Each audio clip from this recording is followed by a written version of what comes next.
All right, and we are live. Good evening po mga kaguro, and of course, welcome back to Gurong Pinoy. You can watch us right now on YouTube. If you are watching us on YouTube right now, please don't forget to like this video, and of course, please do share our video. If you're watching us on Facebook, like this video, share this video. Of course, napaka-importante. Start a watch party, and maraming salamat po for all of you who've already tagged your friends. Thank you so much, Ma'am Rowena, for sending us your stars tonight. Now, before we start with anything else, let's all have our opening prayer. So please join me.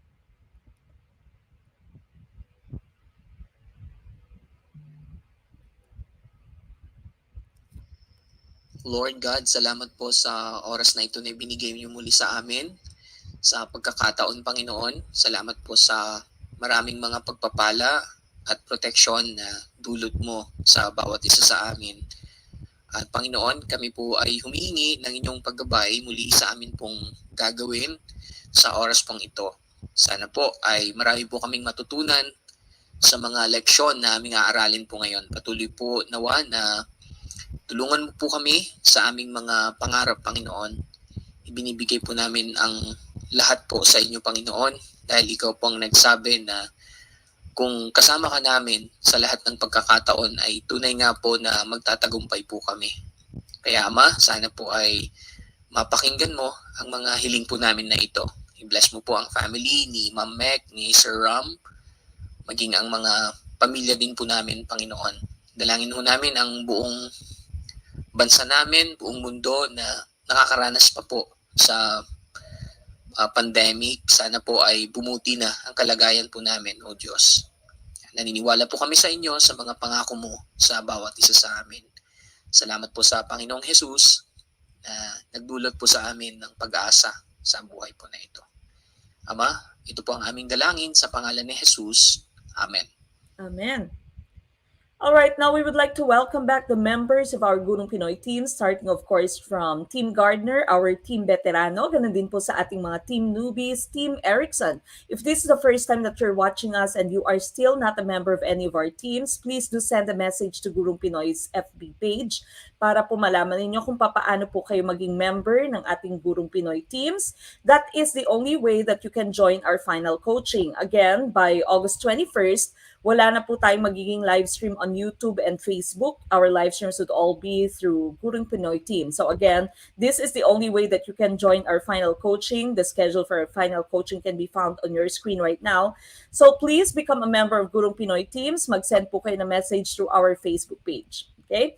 Now, this still is our membership fee for LET September 2021. If you know that you will be taking the LET in September of this year, and you'd want to become a member of Gurong Pinoy and you'd want to join our final coaching for free, you can see all the membership fees that we have on the screen. Basic, that's Gen Ed and Prof Ed. Pro is for our major and premium is for Gen Ed, Prof Ed, and major.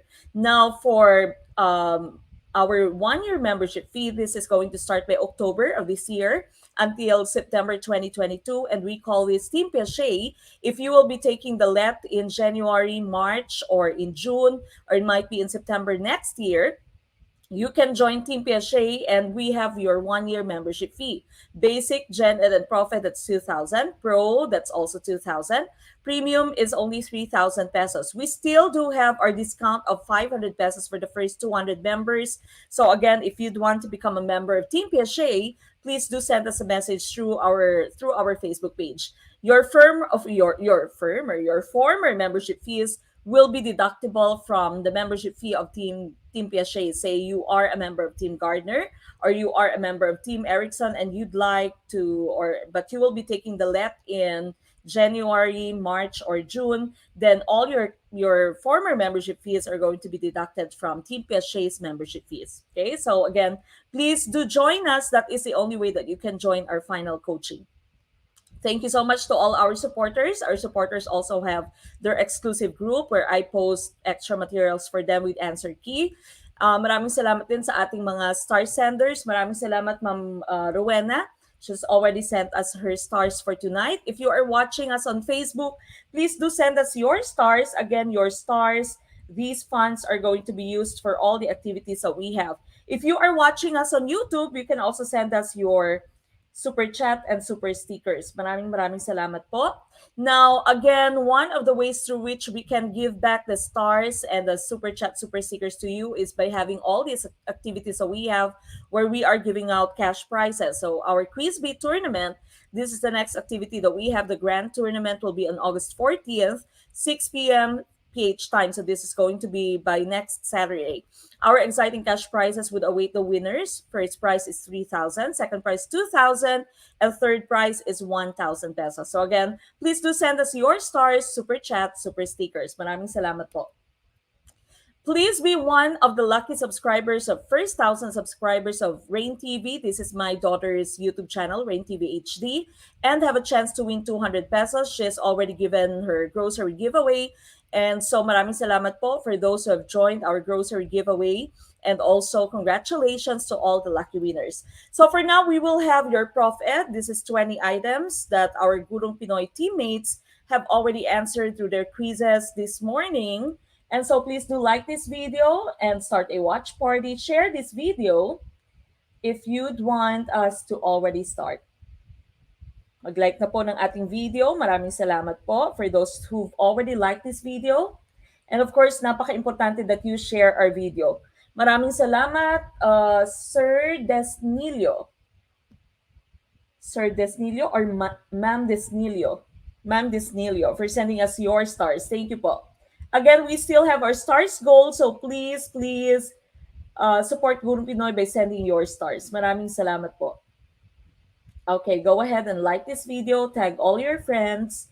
We will start in just a few seconds. Magandang gabi po sa inyong lahat. Maraming salamat, Ma'am Joy Diary, for your super sticker. Thank you po. Okay, so again, please do like this video, share this video, and thank you to all our super chatters, superstar senders. We start with question number 1. Okay, number 1. How do we see the influence of pragmatism on Dewey's views on education? Is it letter A, in the idea that students must interact with their environment in order to adapt and learn? Letter B, in the idea that education policies must accept the limits of what can be covered in a given day of schooling? Letter C, in the idea that education policies must accept the limit of what's economically feasible? Or letter D, in the idea that students must interact primarily with books in order to adapt and learn? Which one do you think is the best choice for number 1? Number 1, again, if this is the first time you're watching us live, please do comment that in our comment box so that we can welcome all of you. And again, for you to be able to attend our final coaching, please do join Gurong Pinoy. Okay, 1A, sabi ni Sir Ian Clarin TV. Okay, A, karaming sagot ay letter A for number 1. 1 is letter A. Letter A. Okay, number 1, A. Team Erickson, Sir or Ma'am Rash HB. New member yata si Ma'am. Okay, letter A, karamihan ang inyong sagot. Going back to the question that we have here for number 1, how do we see the influence of pragmatism on Dewey's views on education? Now remember, I've already mentioned this to you. Once you have received your questionnaire for the LET, you can actually write on it. Okay? So po pwede mong sulatan, i-check muna kung sakto yung pages, walang kulang, i-check kung may kulang na pages, no? So papalitan mo ito sa iyong proctor. I-check kung ano yung set ng inyong questionnaire. It might be set A or set B. At doon din yung isi-shade nyo dapat sa inyong answer sheet. Okay? Now, you can do this what we call draining technique or draining method. Okay? So pag meron kang maraming memorize at natatakot ka baka makalimutan mo, you can do the draining technique, draining method, no? Especially formula sa math. pwede mong sulatan yung inyong questionnaire, isulat mo lahat doon sa inyong questionnaire prior to the beginning of you answering the questions. Okay? And then of course, another tip is that you start with the questions that are easier. Okay? So yung mga sigurado kang tama yung inyong sagot, then go ahead and answer them. Go back to those questions that you've skipped. Okay? Do not leave any blank sa inyong answer sheet. If there is no answer in the choices, dito kasi sa ating drills, whenever we go live, we only have four choices. Okay? So we don't really highlight letter E. Pero pag sa actualet at wala sa choices yung answer, at sigurado kayo na wala sa choices yung answer, use shade letter E. So kalimitan ay nangyayari siya sa math major, no, sa mga math items, maraming clerical error, walang answer, and so use shade letter E. Okay? Now going back to number 1, so again, your hint here would be the term pragmatism. Ano nga ba yung pragmatism? Ano nga yung pragmatism? Can you put that in our chat box? What is pragmatism? What again is pragmatism? Ma'am Abigail Katapang, maraming salamat po for sending your stars. Okay, what again is pragmatism? When you say pragmatism, what does it mean? Okay, pragmatism. Anyone who can tell us what pragmatism is? Watching from Ilocos. First timer yata? Or hindi ba? Ma'am Glexi Joy Pernia Valencia. Hello po. Welcome. First time po ako nakapanood ng live, Ma'am Mek, from Lanuza, Surigao del Sur. Ma'am Melvi Rivero, welcome po. Welcome sa lahat ng ating mga first timers. Okay, ayun. All right, so you're saying pragmatism is practice learning by doing, skills, practice learning by doing, practical use of knowledge, practical, sabi ni Sir Ray, practical use, practical, tama, okay? So whenever you say pragmatism, if you are an advocate of pragmatism, that means you want to teach your kids, you want to teach your students what is practical. Okay, so ano lang yung practical, that means they should be able to apply that in reality. Kung anong po pwede nilang i-apply in real life, that is what you are going to teach them. So again, yung usual situation na binibigay natin as an example, if you are teaching your farmers, of course, if your employees from the Department of Agriculture, for example, would go to a farm community, they would, of course, be teaching them how to farm their lands correctly or effectively. They will not be teaching them how to mine. They will not be teaching them how to do drama. Okay? Kasi hindi nila ma-apply. So whatever is applicable, whatever is practical, whatever is useful, the skills that they can apply in their daily lives, that is the belief of the pragmatics. Okay? That's pragmatism. So going back to the question that we have here, how do we see this on Dewey's views on education? Is it letter A? In the idea that students must interact with their environment in order to adapt and learn. React or interact with their environment. Yan yung sabi ng letter A. Letter B, in the idea that education policies must accept the limits of what can be covered in a given day.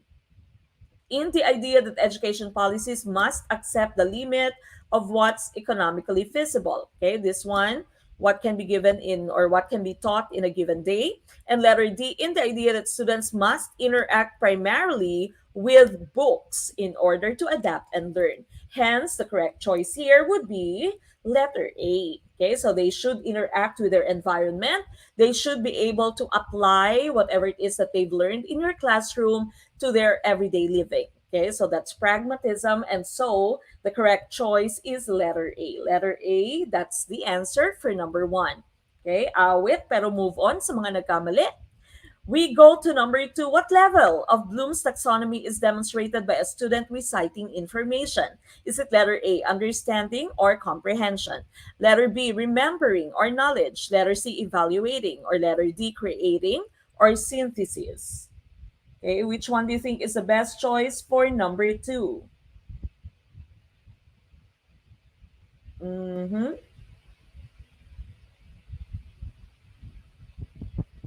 Okay, which one do you think is the best choice for number 2.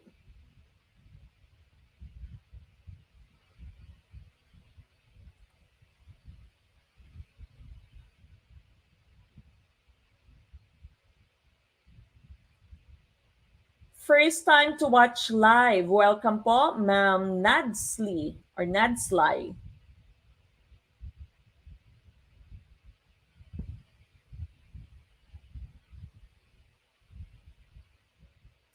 Ma'am Mardy Pantuan Centillas, meron siyang question. Good evening, Ma'am Mek. I'm not a member po of Gurong Pinoy, but I wish to join your final coaching. Paano po? Again, please do become a member of Gurong Pinoy because our final coaching is going to be exclusive for our Gurong Pinoy teammates. Watching from Lanao del Sur, Ma'am Love, Jema MB. Good evening po. So again, please do send us a message, Ma'am Mardy, sa ating Facebook page kung saan po kayo nanonood ngayon. No? Mag-send po kayo ng message later. You may click the logo of Gurong Pinoy and send a PM. First time to watch, Sir Neil Neil from Thailand. Pwede ba mag-join ng final coaching kahit hindi pa nakafile ng LET exam? Happy to learn? Yes, you may po.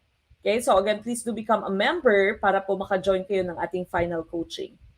Watching from Cagayan de Oro, Sir Hani, MD Yusof. Okay, so may A, may C, may B.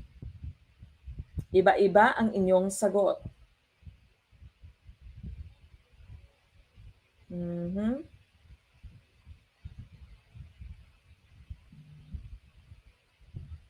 Letter B, karamihang sagot, letter B. Watching from the city of Santiago, Isabela. Sir Rinante Pangan Sardinia Jr., good evening po. Ma'am Marian Dasco, kung saan po kayo nanonood ngayon, ma'am, i-click nyo po yung later, yung logo ng Gurong Pinoy and send us a message po.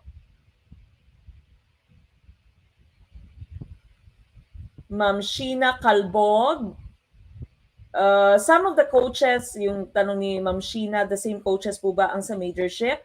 Some of the coaches are the same, the others are new. But of course, sinasala natin yung coaches nyo.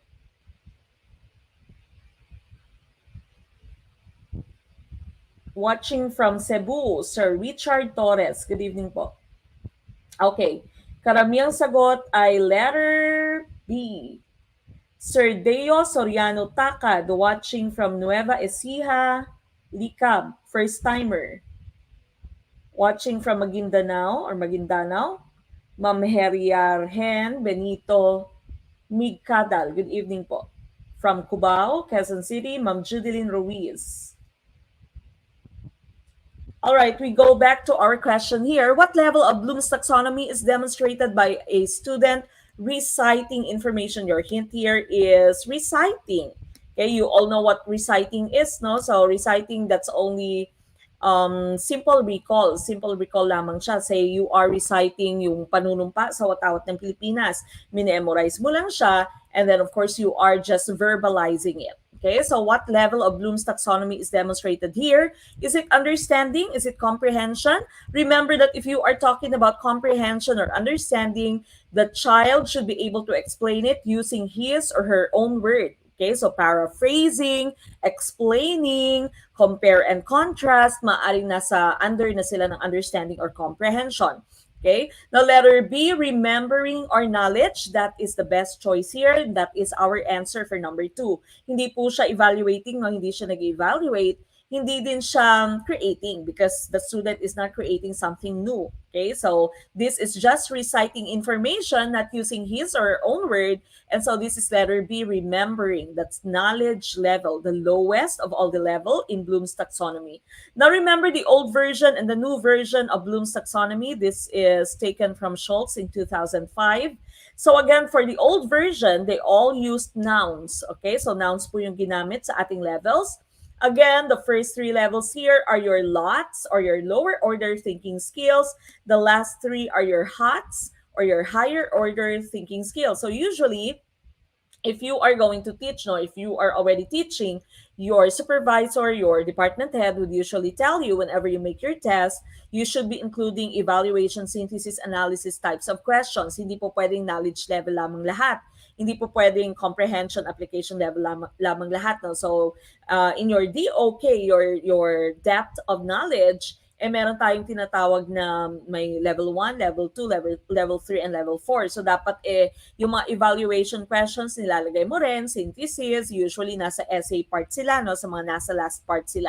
So, dapat ginagamit din natin yung ating HOTS, not just the LOTS, because of course your HOTS here would develop the critical thinking skills of your students. Okay? So, again, you have knowledge. This is just simple recall, the lowest of of all your levels, no? Sa new version mo naman, they are using all verb forms. Okay, so verb form siya, or what we call your gerunds. Okay, so remembering, understanding, applying, and so on. Yung knowledge mo naging remembering sa new version, comprehension becomes understanding, application becomes applying, analysis is analyzing, synthesis is creating, and evaluation is evaluating.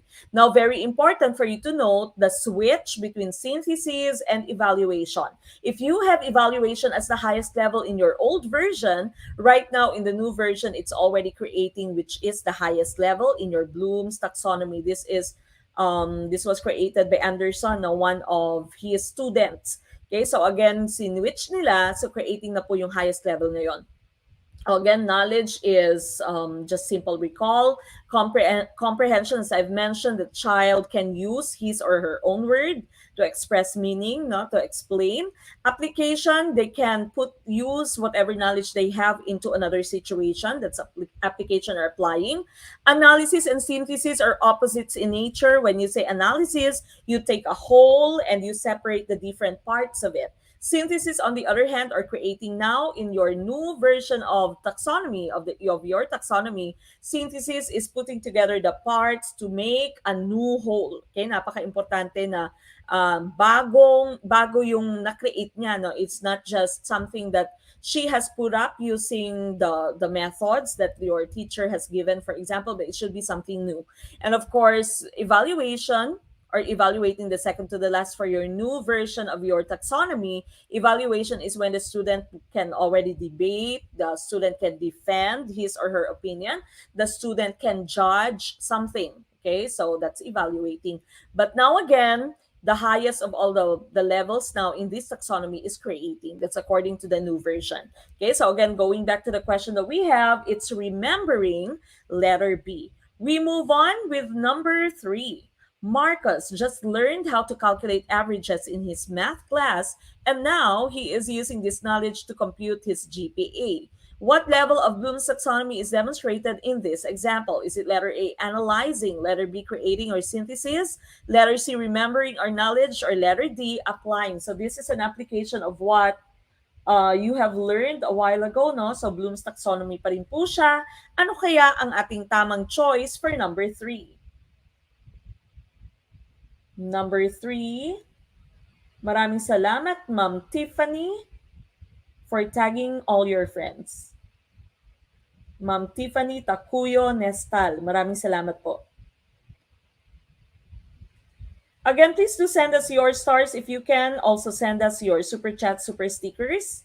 Super chat, super stickers on YouTube, and of course your stars on Facebook. Maraming salamat po. Okay, ano kaya yung tamang choice for number 3?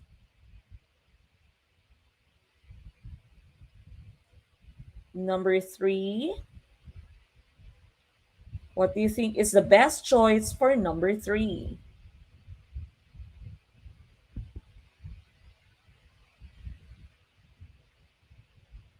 Mm-hmm.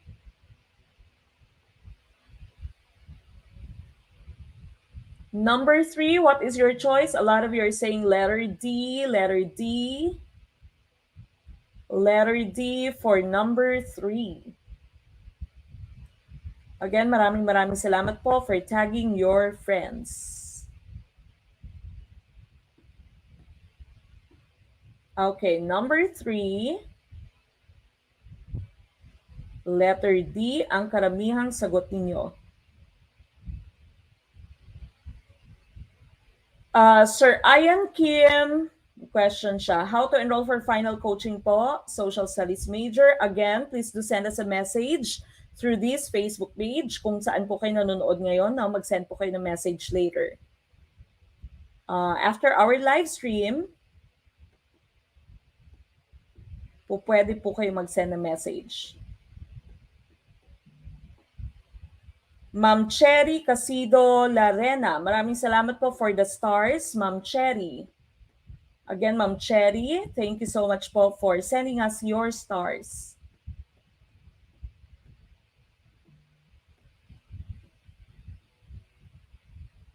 Okay, that's Ma'am Cherry Casido Larena. Thank you po. All right, going back to the question that we have here, a lot of you are answering letter D. Letter D, letter D. Okay, so karamihang sagot ay letter D. And that would be the correct choice. Okay, so this is applying. Again, that is when you are able to apply, you are able to use whatever it is that you have learned from inside the classroom, for example. You are able to apply it or to use it, whatever knowledge skills that you have gathered from your classroom, to another situation. In this case here, Marcos just learned how to calculate averages in his math class, and now he is using this to compute his GPA. Okay, so that would be applying or application. Tama po yan, applying or application. Okay, Sir JP Milby, kasama po ba sa final coaching yung naka-enroll na before? Yes po, kasama po kayo. Okay, if that means you are a member of Gardner or Erickson, kasama po kayo. Ma'am Irma S. Fajardo, maraming salamat po for sending us your stars. We move on with number 3. Number 3.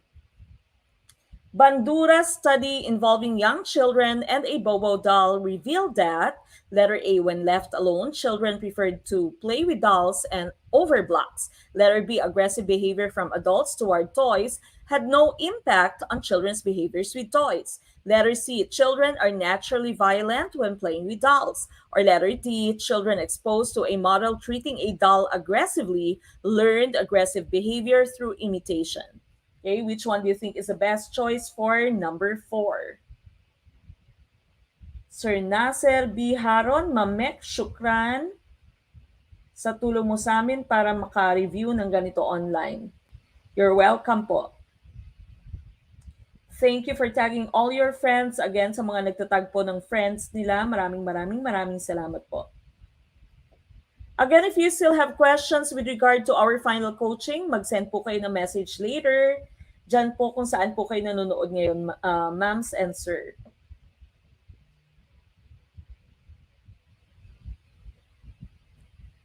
Okay, letter D. A lot of you are saying letter D for number 4. Okay, so karamihang sagot for number 4 is letter D.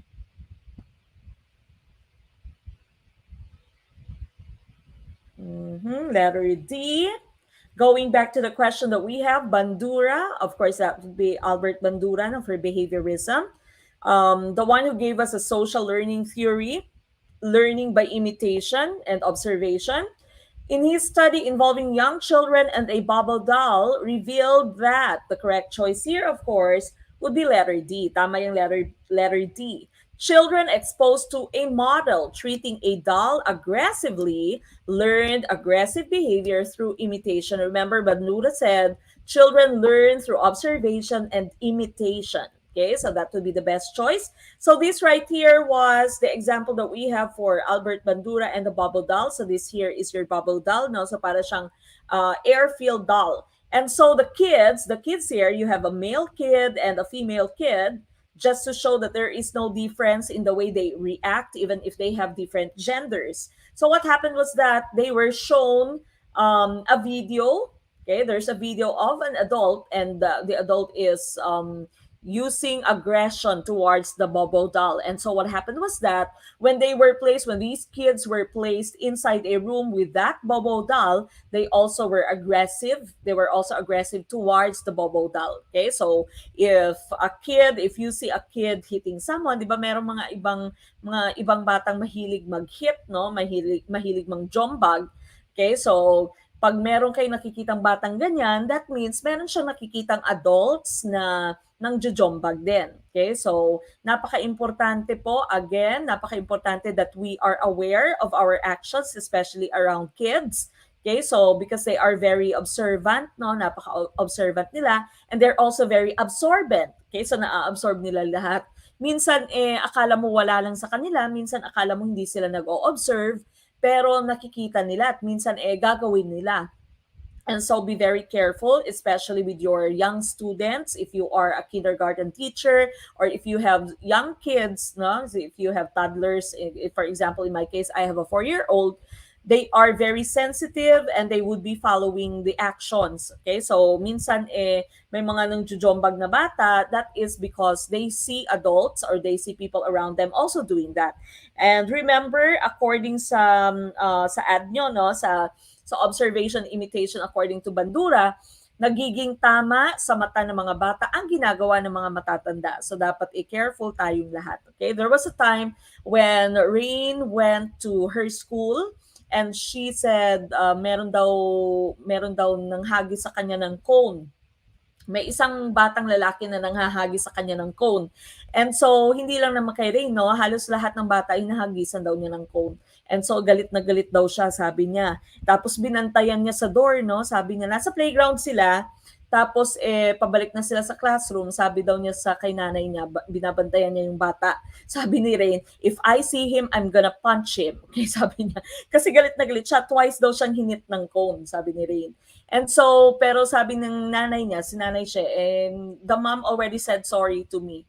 Okay, so minsan merong mga medyo pasaway na bata, sutil na bata dahil hindi naging maganda yung models nila. Okay, so be very careful around your young kids and also your young students. Okay, so very critical sila.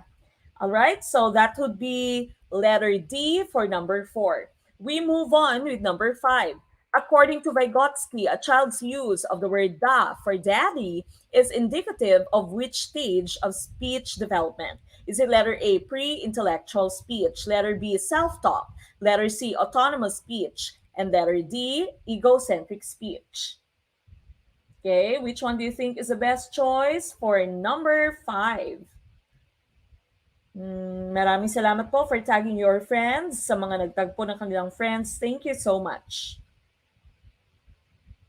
Okay, thank you. Thank you so much for tagging your friends. Maraming salamat po. Again, please do send us your stars, super chat, super stickers.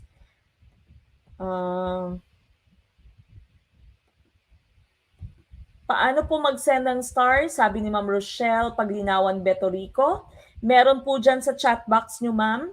Malapit po sa chat box nyo kung saan po kayo nag-write ng comment nyo, nag-type po ng comment nyo ngayon. May star po na symbol. Yan po yung method para mag-send po kayo ng stars.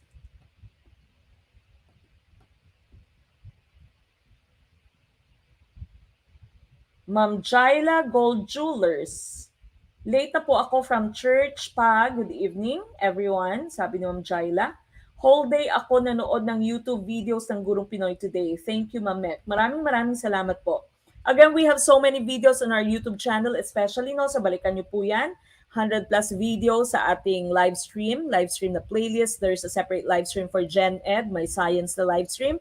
So lahat po yan, may ProfEd, balikan niyo po yan lahat. Hello po, first time here. Thank you and God bless. Welcome, Ma'am Ronaline Dakayan Blanes. Okay, letter A. Karamihang sagot ninyo ay letter A. Sure na ba kayo? Meron din namang letter C at letter B. Ang totoo, alam nyo ba talaga kung ano yung sagot? Alam nyo ba kung ano yung pre-intellectual speech, self-talk, autonomous speech, or egocentric speech? Or first time lamang narinig?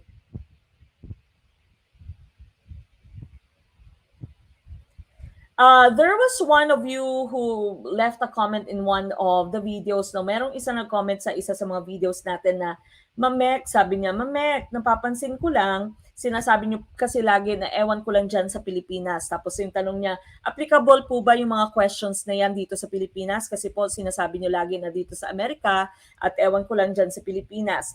Yung akin pong sinasabi na ewan ko lang dyan sa Pilipinas, what I meant was that hindi kasi nadidiscuss sa ating klase at hindi kasi ginagamit talaga, hindi ina-apply sa Pilipinas, pero lumalabas sa LET. Kaya minsan yung mga tao ay nagugulat, no, sa item sa LET kasi hindi sila familiar dahil hindi na-discuss sa ating undergrad, hindi na-discuss sa ating mga ProfEd subjects at hindi din dinidiscuss for example sa mga PDs natin, professional development ninyo, sa mga training, sa mga seminars, even while you are teaching, you don't use the term pero lumalabas siya sa LET. Kaya kailangan ipaghandaan natin.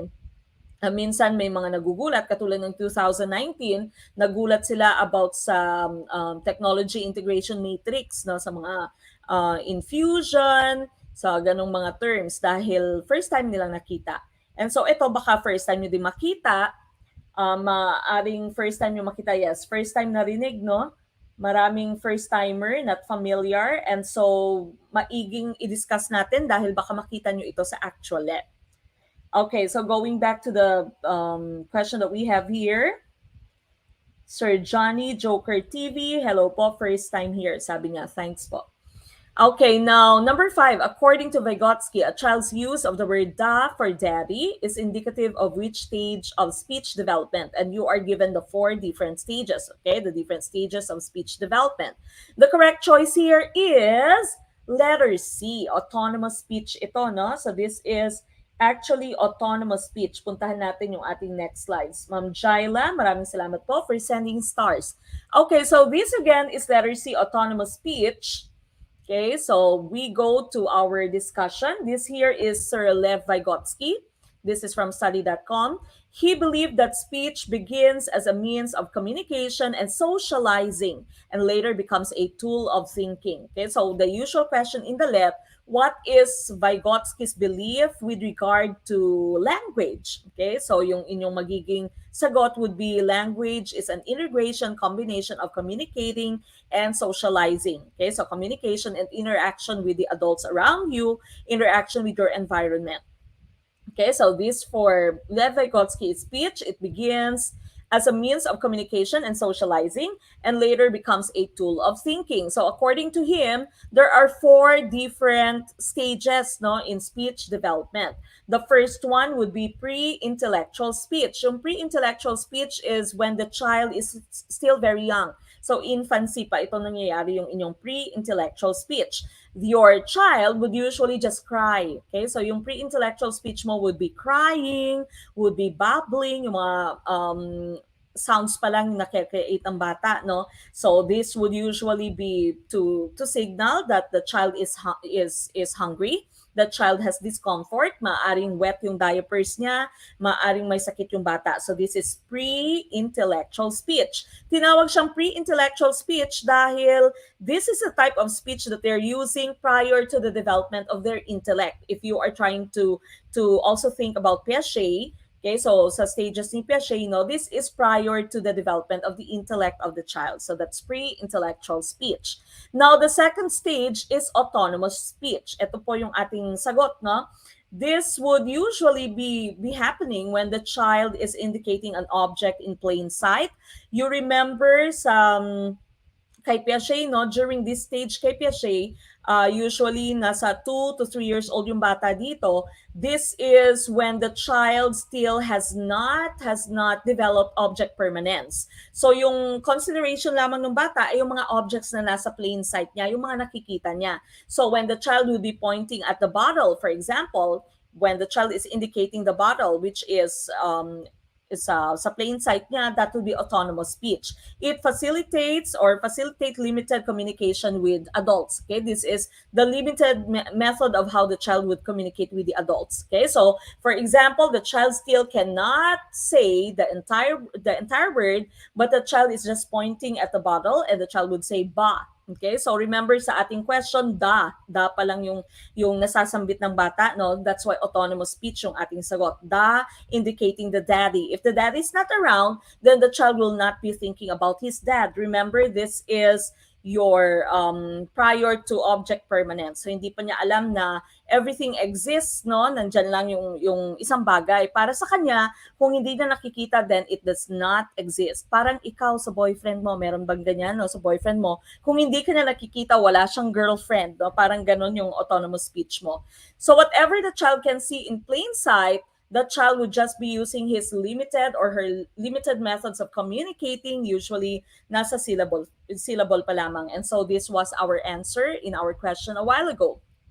The third stage of speech development, according to Vygotsky, is naive psychology. Okay, so this is naive psychology.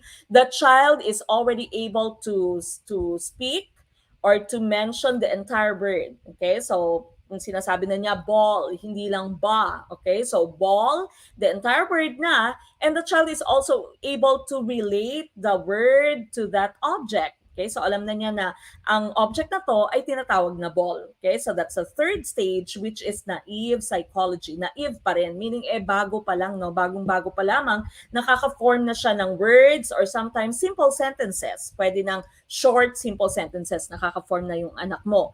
And the last one would be communicative and egocentric speech. Ito yung ating isang choice kanina din, no? So communicative and egocentric speech, there is some differences between these two. There are some differences. Communicative is this is the part that you use for others.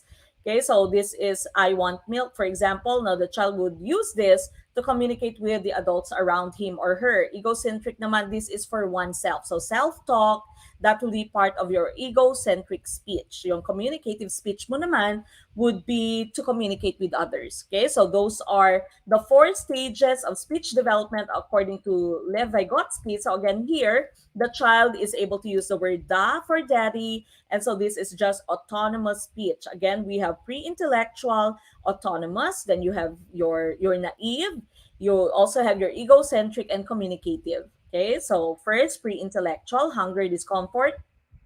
So cries pa lamang, no babbling.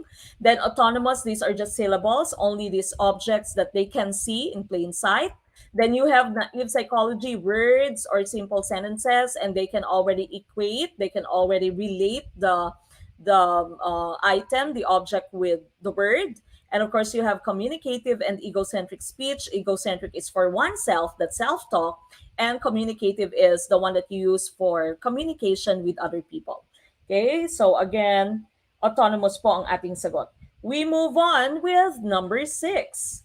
What is a benefit to the mastery learning model? Is it letter A, it helps struggling students? Letter B, it develops all students' potential? Letter C, it puts the focus on learning rather than grades? Or letter D, all of the above? Mhm. Ayan, so first time yung narinig yung about sa speech development at hindi na elaborate sa school, tama? Mhm.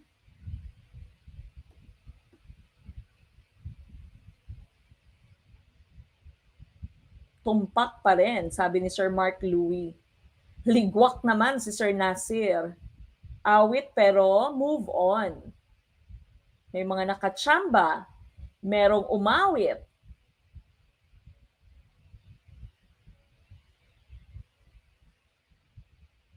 Mhm. Okay, I see a lot of letter D's for number 6. Letter D. Letter D, karamihang sagot ninyo for number 6. Okay, so hinahanap natin yung benefit for the use of mastery learning.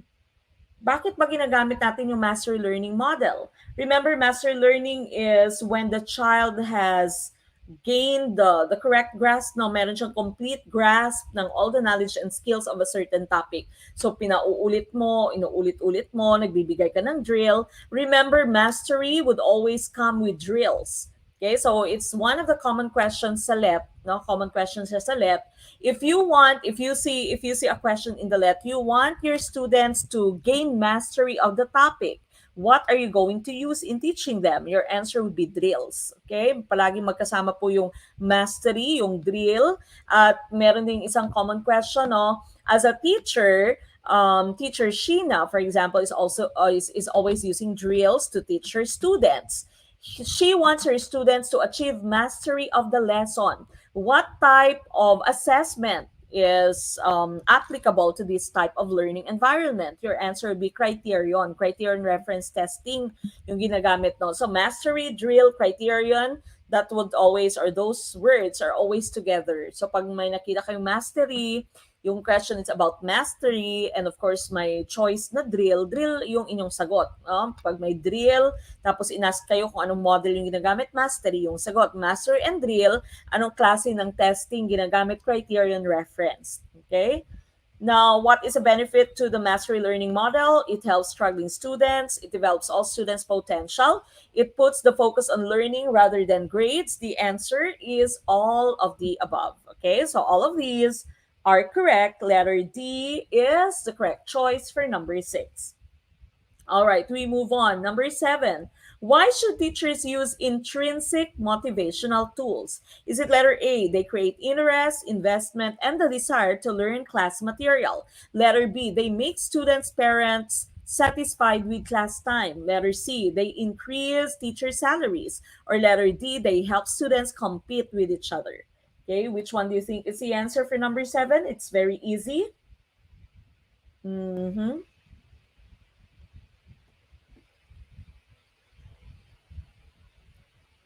Sir Mark Toledo. Sabi ni Sir Mark Toledo. Saan na yun? Mamek, mangkot lang ko kung okay na mag-apply para sa Let's Subong 2021. I don't know, sir. Di ko alam, no? Baka for September. Pwede mag-apply for September, but I'm not sure if open na yung PRC or hindi pa. Tawag po kayo sa PRC, Sir Mark.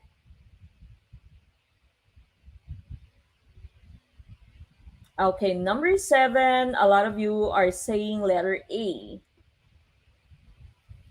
Letter A. Okay, karamihan sagot ay letter A for number 7.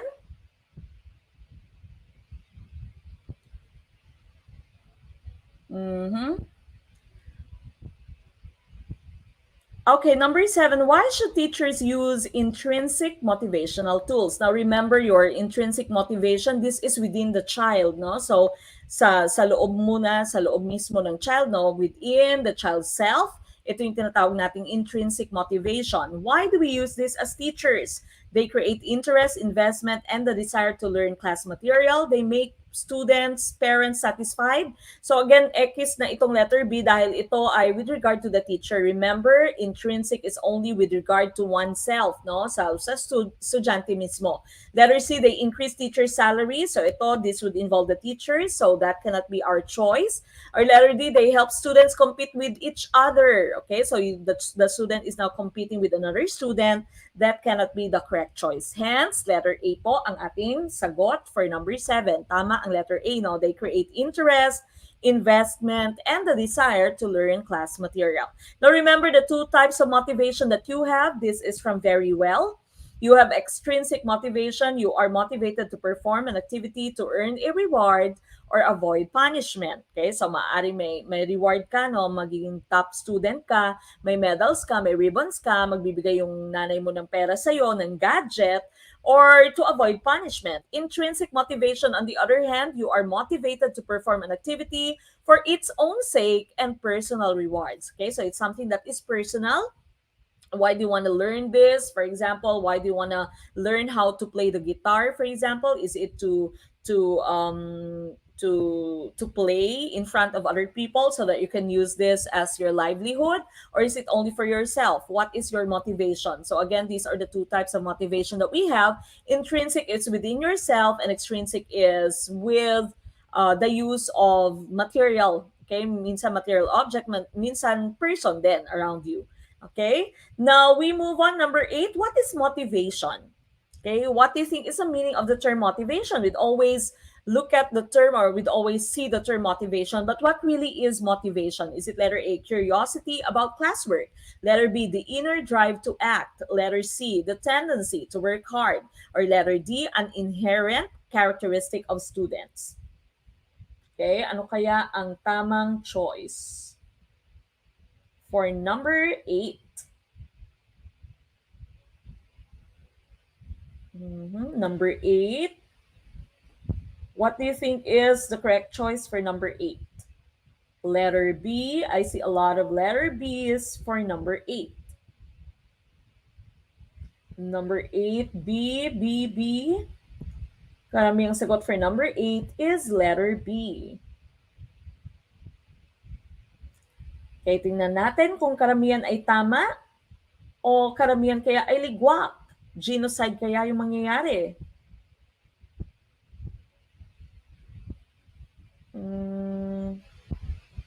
Okay, hindi lahat, ma'am. Sabi ni ano yung may kausap yata Sir Jomar Tita Pican. Sabi niya hindi lahat, ma'am. May mga second batch na nakapasok depending sa number of examinee ata per branches ng PRC. Okay, so depende sa kung gaano karami yung mga magti-take ng exam, no, in that region or in that branch of PRC. Okay, B ang inyong sagot, letter B, letter B. So again, we are looking for the meaning of the term motivation. Is it curiosity about classwork? Letter B, the inner drive to act. Letter C, the tendency to work hard. Letter D, an inherent characteristic of students. Bakit may nag-change to C? Ayan, si Ma'am Varia, change to C. Okay, may nag-change to C. All right, now the correct choice here is letter B. Letter B po ay tama. It is the inner drive to act. Tama po yung letter B. Nag-change pa kayo sa letter C. Remember, your instinct is usually correct. Okay, so yung first choice nyo usually is the correct answer. So wag pong mag-change hanggat wala kayong valid reason to change. Okay, so this right here is motivation. It drives behavior and is a powerful influence in the classroom. So as a teacher, no, dapat ginagamit natin yung motivation to also try to make your students learn. So this is, again, the inner drive to act. According to Nescafe, no, para kanino ka gumigising? That's motivation.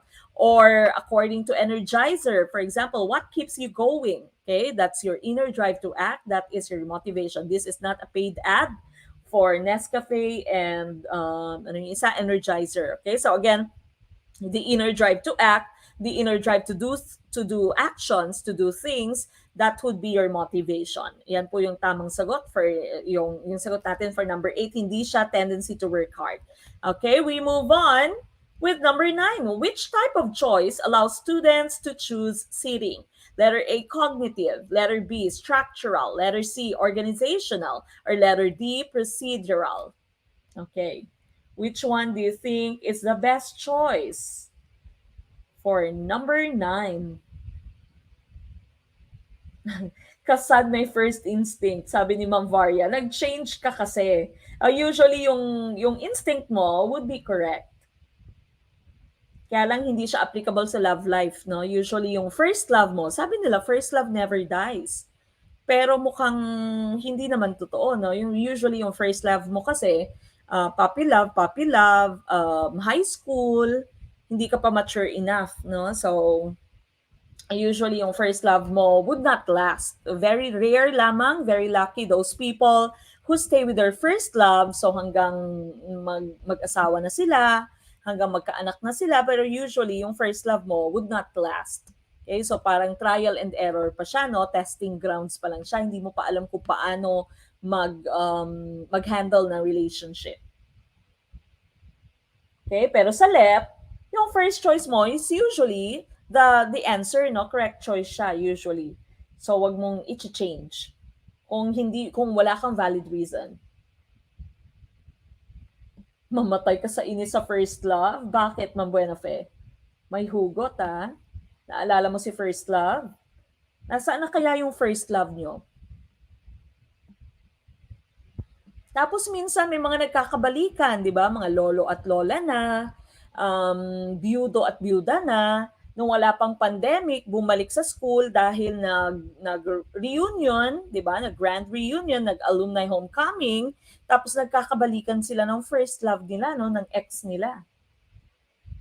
Ang sakit naman, sabi ni Sir Bradrick Arquero.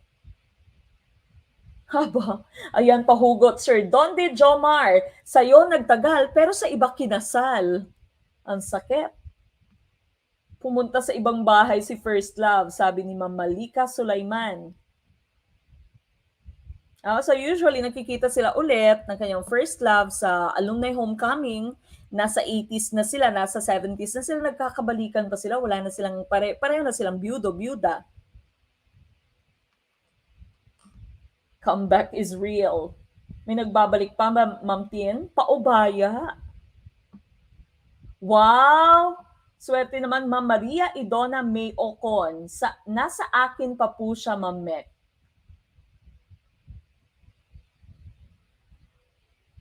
Ayan, sabi ni Sir Alex Canyubas, baka dito ninyo makita ang forever nyo.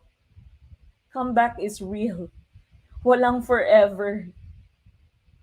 Sabi ni Sir Al Rashid.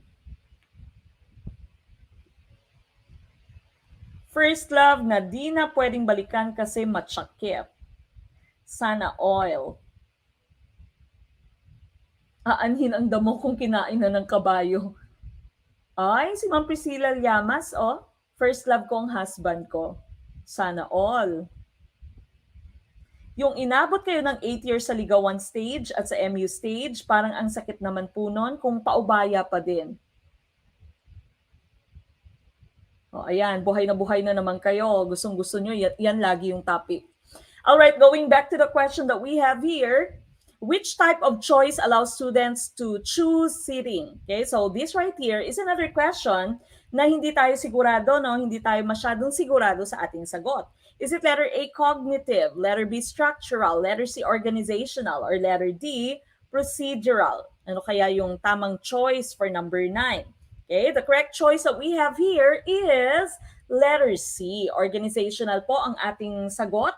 For number 9, it is organizational. Puntahan natin yung ating next slides. Now remember, we've talked about motivation, and these are some of the choices that we can allow our students to have so that they can be motivated. As teachers, dapat din binibigyan natin ng choices yung ating mga estudyante. No? They should also have some degree of freedom inside the classroom. So these right here are different types of choices that we can allow them to have. Okay, so again, your answer here is letter C, organizational. So these are student choices as motivation. You can have organizational choices, procedural choices, and cognitive choices. Organizational, these are methods of forming or shaping their learning experiences. Okay, so forming or shaping their learning experiences. Say, seating arrangement. Kaya siya yung ating sagot kanina, no? It's about the arrangement of chairs. Seating arrangement nila, are they going to be working in partners or it's going to be in groupings? Pag nasa group sila, ano yung magiging role nila, no? So paano hahatiin yung roles? That's organizational choice. Okay, so organizational choice siya. Procedural naman is how things are done. So they should have the freedom in making projects. For example, if you are giving them the freedom in making their project, say you are done with the topic of photosynthesis and you told them, we are going to have a project on this topic, but I'm giving you the freedom to choose how you can turn in, how you can submit your project. It can be in video form. It can be using TikTok. It can be through PowerPoint presentation. It can be by making a poster. Okay, so procedural, how things are done. Freedom in making projects would be one example for this.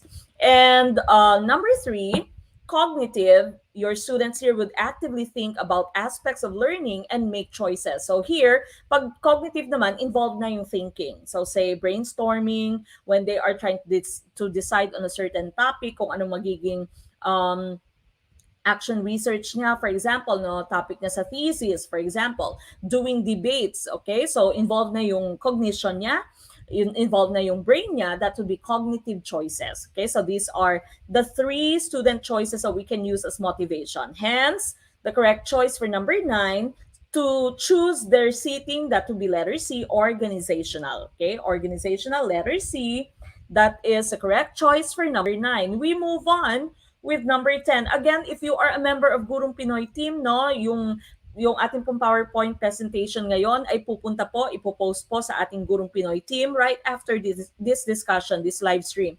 And so isa siyang advantage ng pagiging member ng Gurong Pinoy. You answer the quizzes. Yung sa quizzes po natin, the same yung question, kung anong question nakikita nyo ngayon.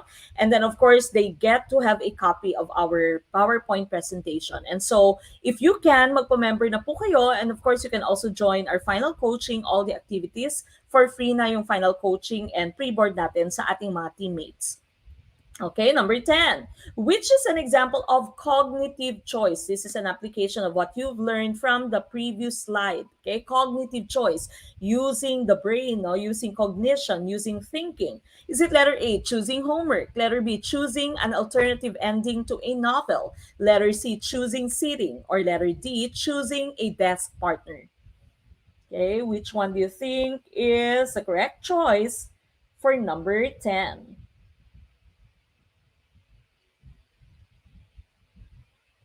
Mm-hmm. Number 10, I see a lot of letter B's. Letter B's. It's not easy letting go ni Daryl Ong. May humuhugot pa rin, hindi pa rin naka-move on sa first love. Ay, ang sakit naman yan, Ma'am Alice. Ako yung first love ko, ginawa akong rebound. Awit, ano ba yan? Sabi ni Ma'am Dens Morales. Okay lang po yan. At least sa review ay mali, sa actual tama na.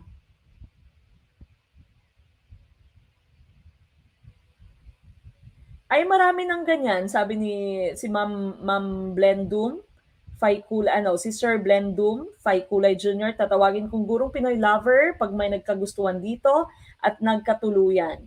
Meron dito. Ex na nga lang, di ba? Parang ex na. Okay lang daw magpaubaya, wag lang hindi pumasa, sabi ni Ma'am Janine De La Rama.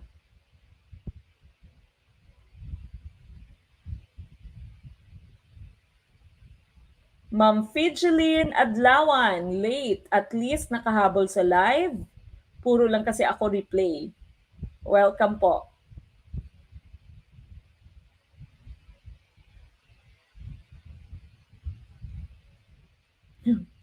Sir Julius, may galit si Sir Julius.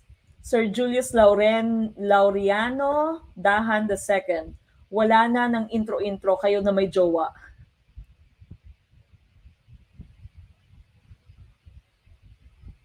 Si Ma'am Mardy, humuhugot din. Walang forever kung may makating gigil na gigil. Scam ang forever, sabi ni Sir Abdullah. Okay, number 10.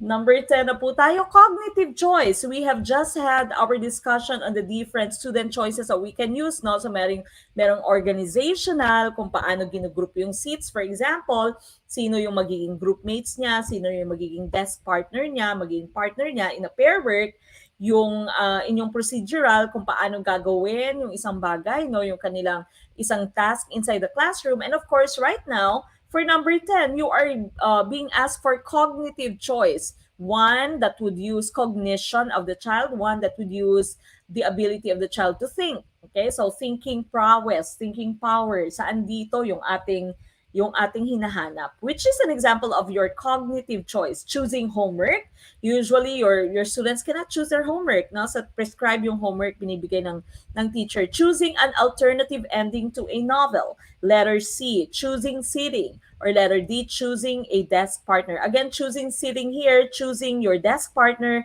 this would be organizational. Letter B po ang ating sagot for number 10. So letter B is the correct choice for number 10. So again, cognitive choice, you are choosing an alternative ending to a novel. Say your literature teacher would give you Romeo and Juliet, and your teacher would tell you, we all know that Romeo and Juliet is a tragedy. No, it has a tragic ending. I'm giving you a chance to make a new ending to this story. Okay, if you are given a chance to make a new ending, what will be your ending? So that will be your cognitive choice. Okay, so cognitive choice. Tumpak, ganun. Okay, so tama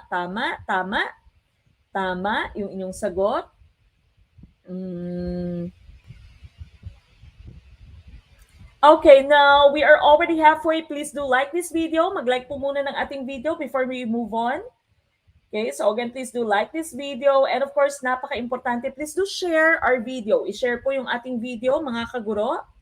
Because usually, no, merong mga ibang nagko-comment na maraming salamat sa nag-share ng video, nakita niya yung video, and so now, she or he is able to join Gurong Pinoy team.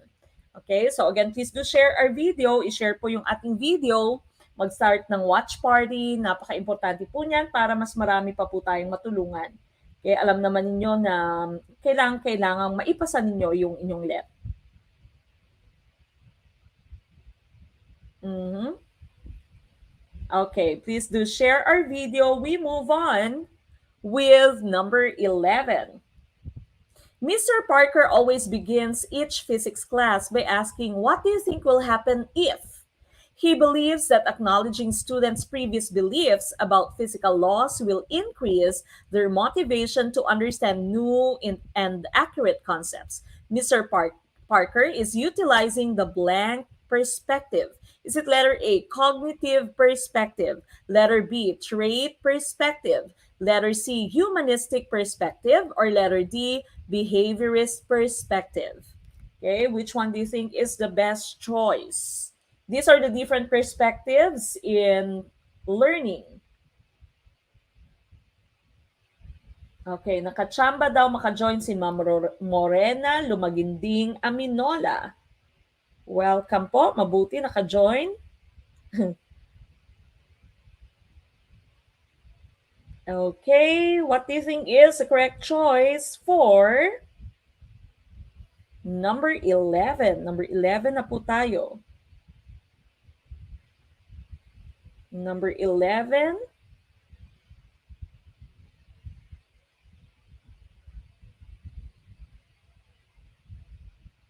Thank you for sharing our video, Ma'am Mardy Pantuan Centillas, Ma'am Elmi Roa. Maraming salamat po for sharing our video.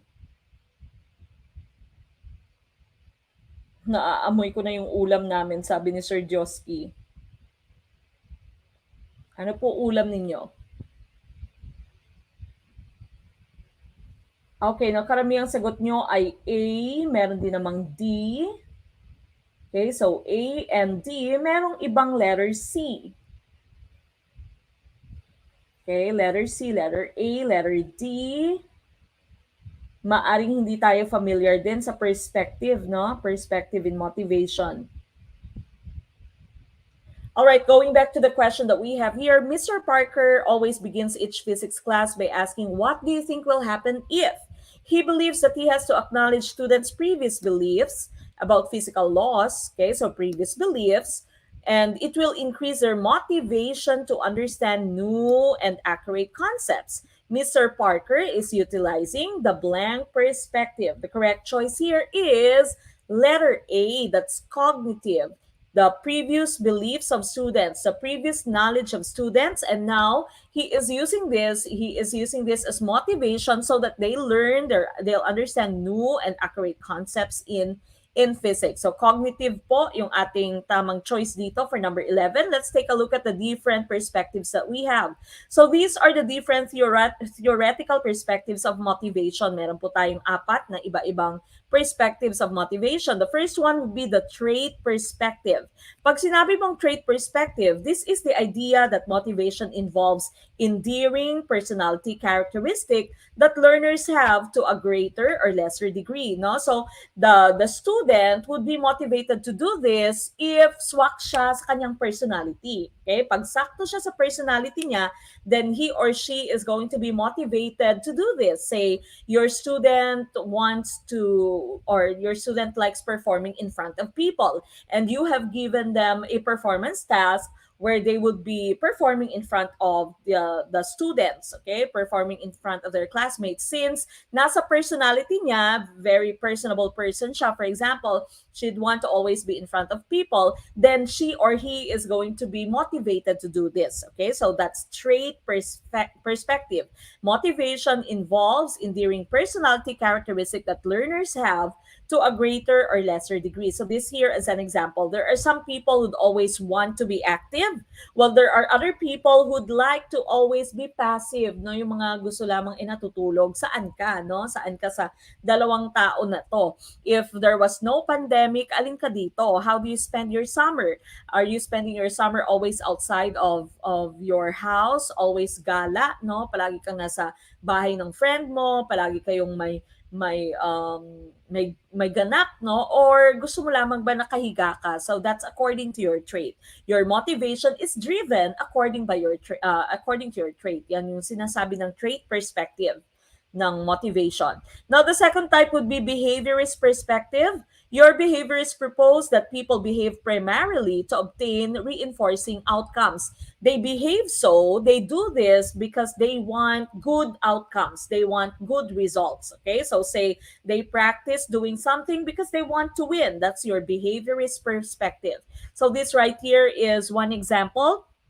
Your student is going to do the task, for example, your jump ropes, because the student would want to get a good result. Okay, so in this case here, the student is being praised by the teacher. Okay, so that's the behaviorist perspective. You are motivated to do something because you want good results, you want good outcomes. Okay, that's behaviorist perspective. Now the third one, social cognitive perspective.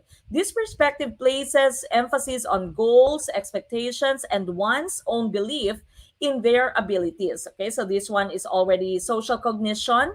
Perspective places emphasis on goals. Ano ba yung goal mo? Ano ba yung expectation mo? And ano ba yung belief mo in your abilities? That's social cognitive perspective. So the teacher here should encourage efforts towards self-selected goals and provide guidance and support to help the students stay motivated to reach their goal.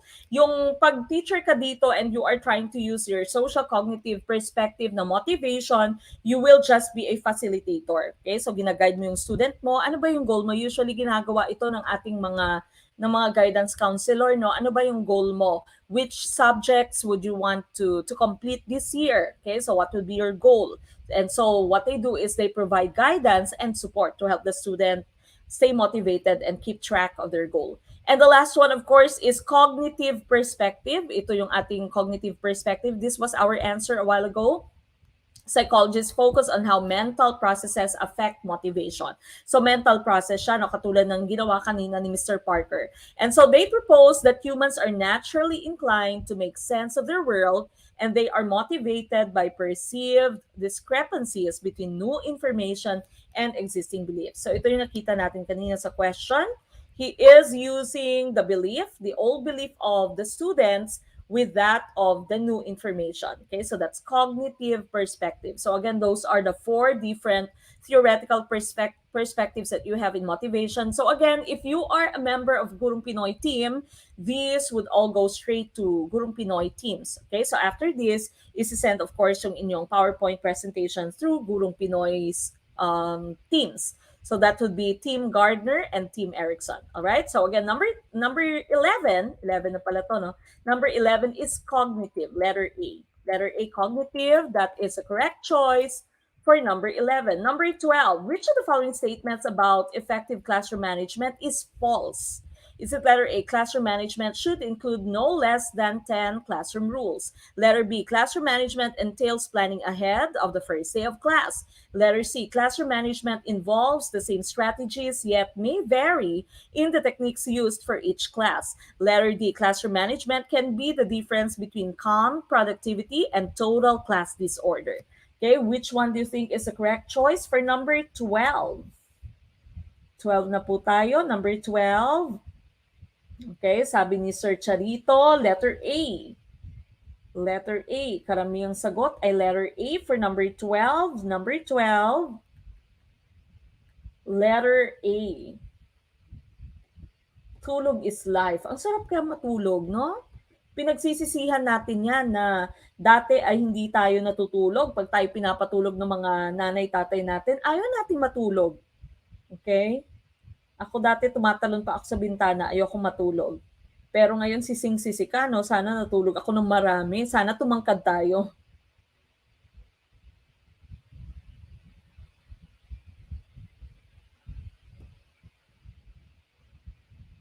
Okay, number 12A. Number 12A. Dati, ang dami nating time para matulog, hindi tayo natulog.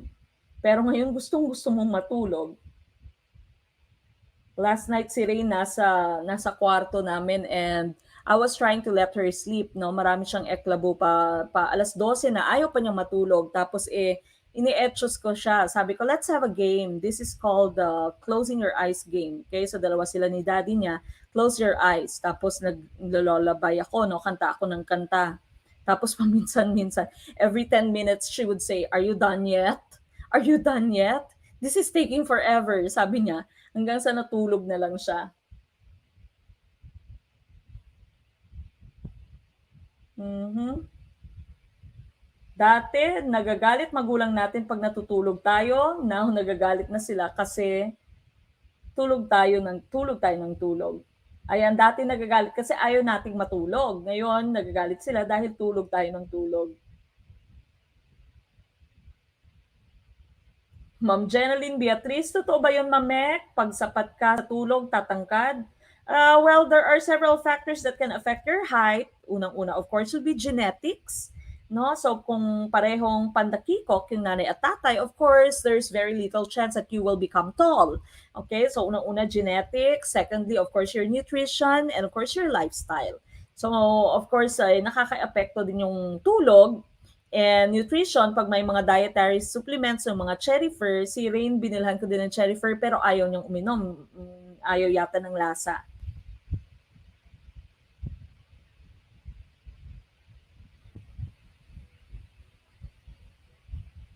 Oo nga, 'di ba? Umiiyak tayo pag pinapatulog. Ngayon gusto natin tulog ng tulog. Okay, number 12. Which of the following statements about effective classroom management is false? Hinahanap natin yung false. Okay? Hinahanap natin yung false, yung hindi tama. Letter A, classroom management should include no less than 10 classroom rules. Letter B, classroom management entails planning ahead of the first day of class. Letter C, classroom management involves the same strategies yet may vary in the techniques used for each class. Letter D, classroom management can be the difference between calm productivity and total class disorder. Of course, the correct choice here is letter A. We're looking for false, okay? Nahanap po natin yung false. Nakaligtaan na naman ng iba yung term na false. Again, sometimes the let would have false, would have the term not. So be very conscious. You need to analyze the questions really carefully, no? Minsan kasi nakakaligtaan yung makita yung mga terms na not, terms na false, okay? So yung tamang choice dito would be letter A, classroom management should include no less than. Sabi dito, no less than. So dapat 10 and above yung classroom rules mo. Sabi nga sa classroom management, you should only have 5 or maybe even less than 5 kasi hindi naman nila naaalala lahat ng to, no? So there should be 5 or less than 5 na class rules. Okay? So hindi masyadong marami. In my classroom right now, we're just going to start and we will be starting on August 16th.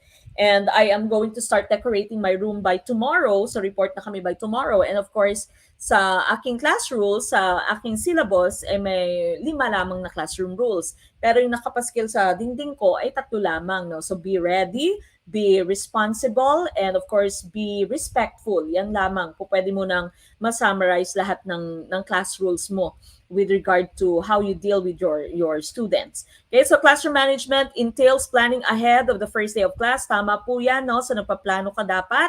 In my case, for this semester, for both semesters for that matter, for both of my first sem and second sem, meron akong 3 preparation, no? So blocks po kami dito. Napakaswerte ng mga estudyante dito, libre school bus, so hatid sundo sa bahay, merong breakfast at lunch, and of course, 4 lamang po yung kanilang klase per semester. 4 lamang ha. So we start at 8 o'clock. Tapos na kami by 3:20. Okay? Pagka face-to-face, no? Tapos na by 3:20. So yung klase namin ay 90 minutes. Medyo mahaba lang kasi 90 minutes. So 1 hour and a half yung klase. And so this semester, I will have 3 preparations. So 3 klase yan. Iba-iba yung klase ko. No? Yung last block ko would be my planning period. I'll have physical science and then I'll have biology honors and I'll also have Principles of Biomedical Science. Yung Principles of Biomedical Science ko, bagong subject, no? So, pero interesting siya, kaya lang marami kang dapat i-prepare as a teacher. Para siyang forensics. Meron kang minsan, isang araw papasok yung student mo, may patay na mannequin. For example, na may mannequin kang gagamitin, kunwari may patay sa loob ng classroom. Tapos i-investigate nila. So, forensic science siya. Very interesting, but it's very tasking in sa side ng teacher, marami kang i-prepare. Okay, so planning ahead of time is very important so that you can manage your classroom effectively. This one, letter C, we know that this is true. Classroom management would involve the same strategies pero varying techniques. So minsan meron ka talagang isang klase na pinakamagulo. Meron ka namang isang klase na pinakamabait. If I have my physical science sa second semester, physical science honors and bio honors ako, meron akong dalawang physical science pero yung isa yung honors, iba din yung magiging technique ko sa honor students ko kasi mas mabilis yung pick up nila kaysa sa CP class ko. Letter D, classroom management can be the difference between calm, productivity, and total class disorder. Tama yan. Okay, so if you have classroom management, then you can do relax ka na lamang. No? You plan ahead of time, tapos pag nasa klase ka, kalmado ka, and of course, nako-contain mo yung klase mo. Pag wala kang classroom management, then your students are always going to be rowdy. Your students are always going to be noisy, no? But if this is your first time that you'll be teaching, say, magti-teach ka for the first time, it might be kung wala pa kayong license, of course, it might be in a private school, you'll really have a difficult time, especially pag first-timer mo. Okay lang yan, no? It's a learning process. Okay, so habang tumatagal, habang nagiging seasoned teacher ka, pagaling ka na ng pagaling. Okay, so okay lang yung mahirapan ka sa first time.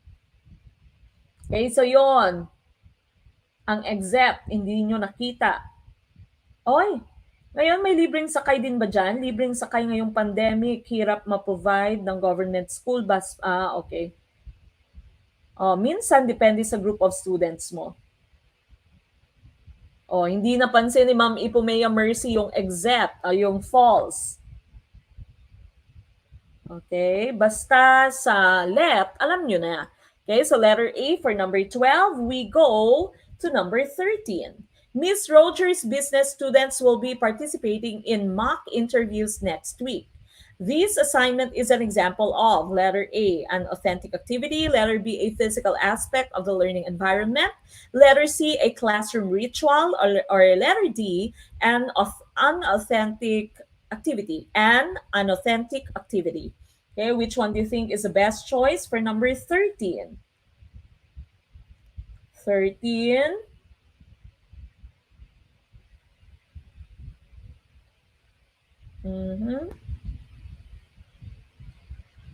Sir Don de Jomar, meron siyang yes po, face-to-face po kami.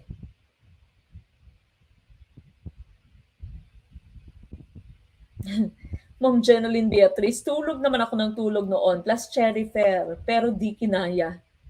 Siguro napaka-strong ng genetics, no? Maaring medyo Pinoy height yung parents, kaya hirap yung cherry fair.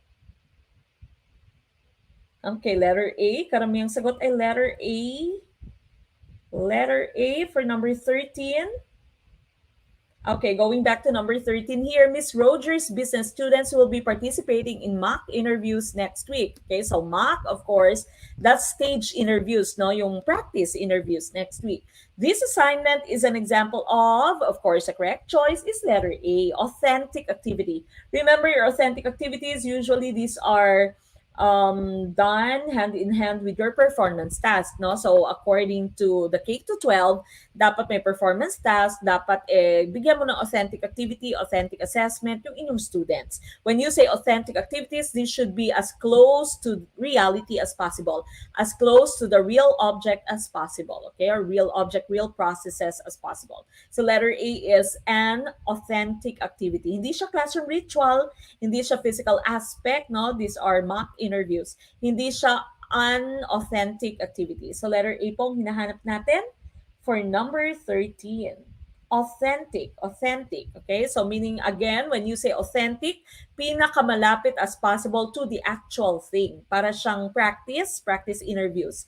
Okay, so that's your authentic activity. Usually, performance task mo are authentic activities. Hindi siya paper and pencil na testing, no? Pero may activities na as close to reality as possible. 14. John took a test over multiplication facts. He earned a passing score. His teacher wrote the following attribution statement on his paper. You did much better this time, John. You must have studied more this week. Well done. This attribution is likely to letter A, cause John to stop studying for his multiplication tests. Letter B, cause John to feel degraded about his multiplication skills. Letter C, cause John to continue studying for his multiplication tests. Or letter D, cause John to believe he only did well because the test was easy. Okay, ano kaya yung correct choice for number 14? Yes, sa English subject na may mga mock interviews.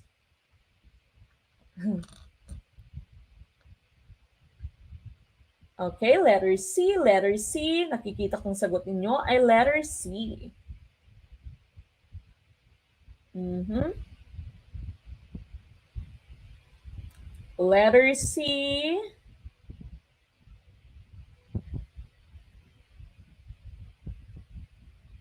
All right, going back to the question that we have. So si John, nag-take siya ng multiplication test niya and he earned a passing score. Tapos nagsulat yung teacher na, no? You did much better this time. Siguro nag-study ka. Well done. Congratulations. Very good. Okay, so what would happen then? Of course, the best choice here is letter C, no? So nasa law of effect siya, no? Law of effect siya ni Thorndike. Caused John to continue studying for his multiplication test. Dahil maganda yung effect, na-praise si John, hindi pala si, yes, si John, na-praise si John ng kanyang teacher, and so he will continue studying for his multiplication test. He will be motivated to study, okay? Because every time he studies and he passes the test, he gets praise from the teacher. So letter C, yung sagot for number 14.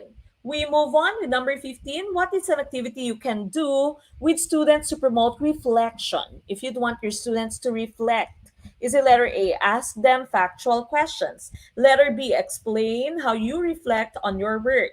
Letter C, meet with them to discuss test grades. Or letter D, ask them a series of yes or no questions. Mm-hmm. Ano kaya yung sagot for number 15? Sir Ruel Abellar, na late si Sir, galing sa church. Okay lang po yan. Habol po tayo. Po pwede naman pong i-replay later. C for chismis. C for chismis talaga for number 15. Okay, number 15. Karamihan ay may B.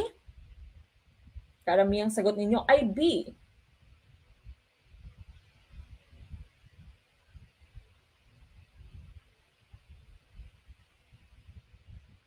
15A, B, C. Bakit maraming nag-B? Marami kayang ligwak or marami kaya yung tama?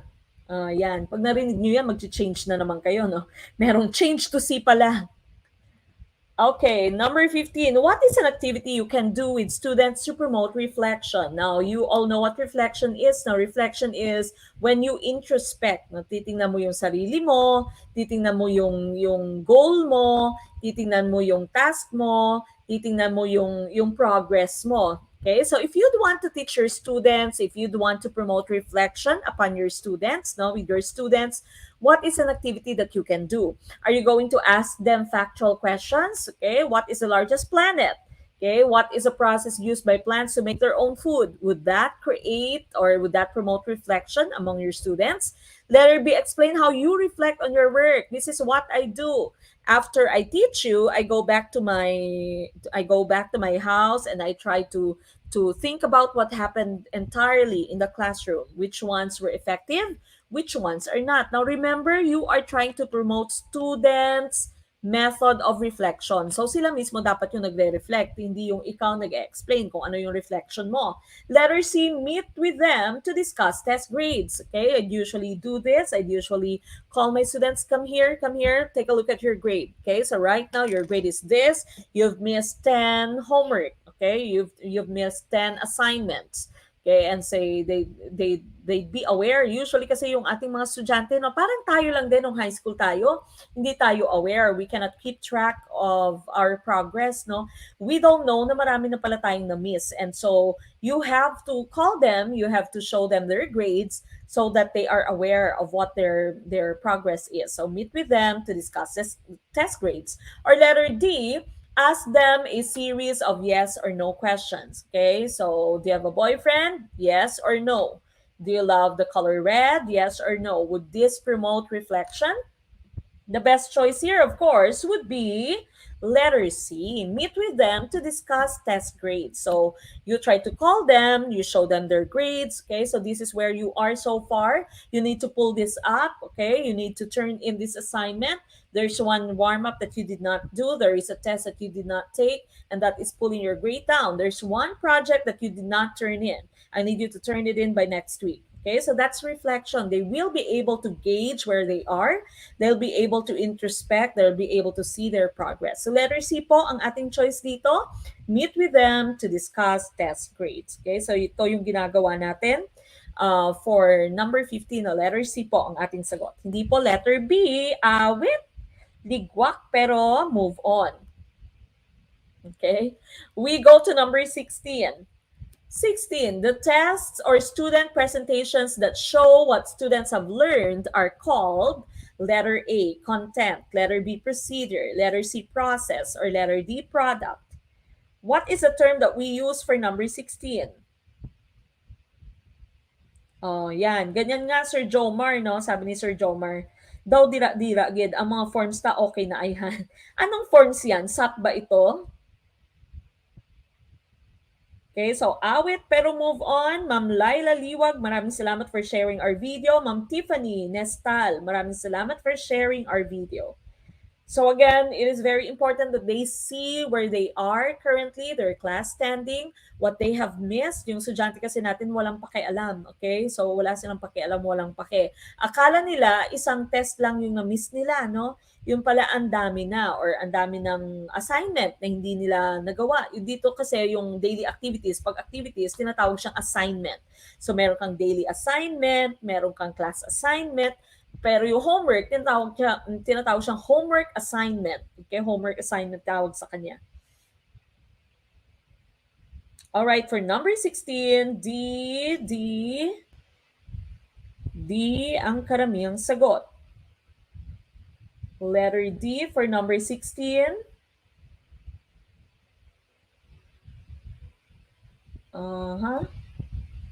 Number 16 is letter D. Nakakakaba daw kasi pag may sinasabi na merong mga nag-change ng answer.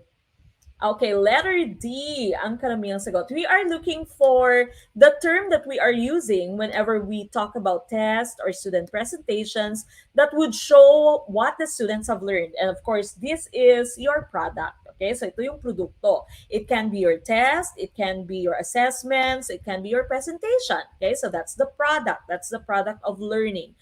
Now, what about the rest of the terms that we have here? Content, of course, is the body of knowledge and information that teachers teach and that students are expected to learn. So yung content mo, yan yung lahat ng topics mo na kailangan mong ituro at kailangan ma-learn ng mga estudyante mo. Procedure is a set of actions that is the official or accepted way of doing something. So usually meron tayong tinatawag na classroom procedure, no? Kasama siya sa presentation mo on the first day. So these are my classroom rules, and now we proceed with our classroom procedure. How do you pass the paper? How do we distribute the paper? How do we get the device? Okay, so dito kasi libre din yung laptop nila. So meron kang device cart inside the classroom, meron siyang mga number at naka-assign siya sa inyong estudyante. So how do we get the device? Paano natin kunin yung device? Paano niyo babalik yung device when you are trying to say if you want to go to the restroom, what will be the procedure? Okay, so it's a set of actions, it's official, and it is accepted. Okay, it's an accepted way of doing something. And so pag hindi niya ginawa, pag hindi niya finalo yan, and he or she will get into trouble. Po pwede siyang ma-write up, po pwedeng ma-contact yung parent niya. Letter C, process, a series of actions or steps taken in order to achieve a particular end. Yung process naman, ito na yung mga techniques mo, strategies mo for teaching, they would all fall under the process. Okay, so content yung topics, how you teach it, that would be the process, and of course the end goal would be the product. The test, the presentations of your students, that would be the product. Letter D is the best choice, the answer for number 16. Number 17, how do response sets obstruct creative thinking? Is it letter A, when we respond to a problem in the same way, we cannot be very creative? Letter B, when we often approach a problem with a different perspective, we cannot be very creative. When we use tools only a certain specific way, we cannot be very creative. Or letter D, when we use tools in several different ways, we cannot be very creative. Okay, which one do you think is the best choice for 17? We're almost done. Ma'am Juvie May Dalmasio, maraming salamat for sharing our video. Again, please do share our video. If you can send us your stars, super chat, super stickers, please do so. Maraming salamat po. And of course, napaka-importante that you become a member of Guru Pinoy so that you can get the copy of all these materials that we're using, so that you can also join our final coaching for free. Again, you can just send a message to our Facebook page so that you can inquire with regard to becoming a member of Gurong Pinoy. Okay, letter A, B, C. Maraming A, B, C. Ano kaya ang hinahanap nating sagot para sa number 17? What do you think is the best choice for number 17?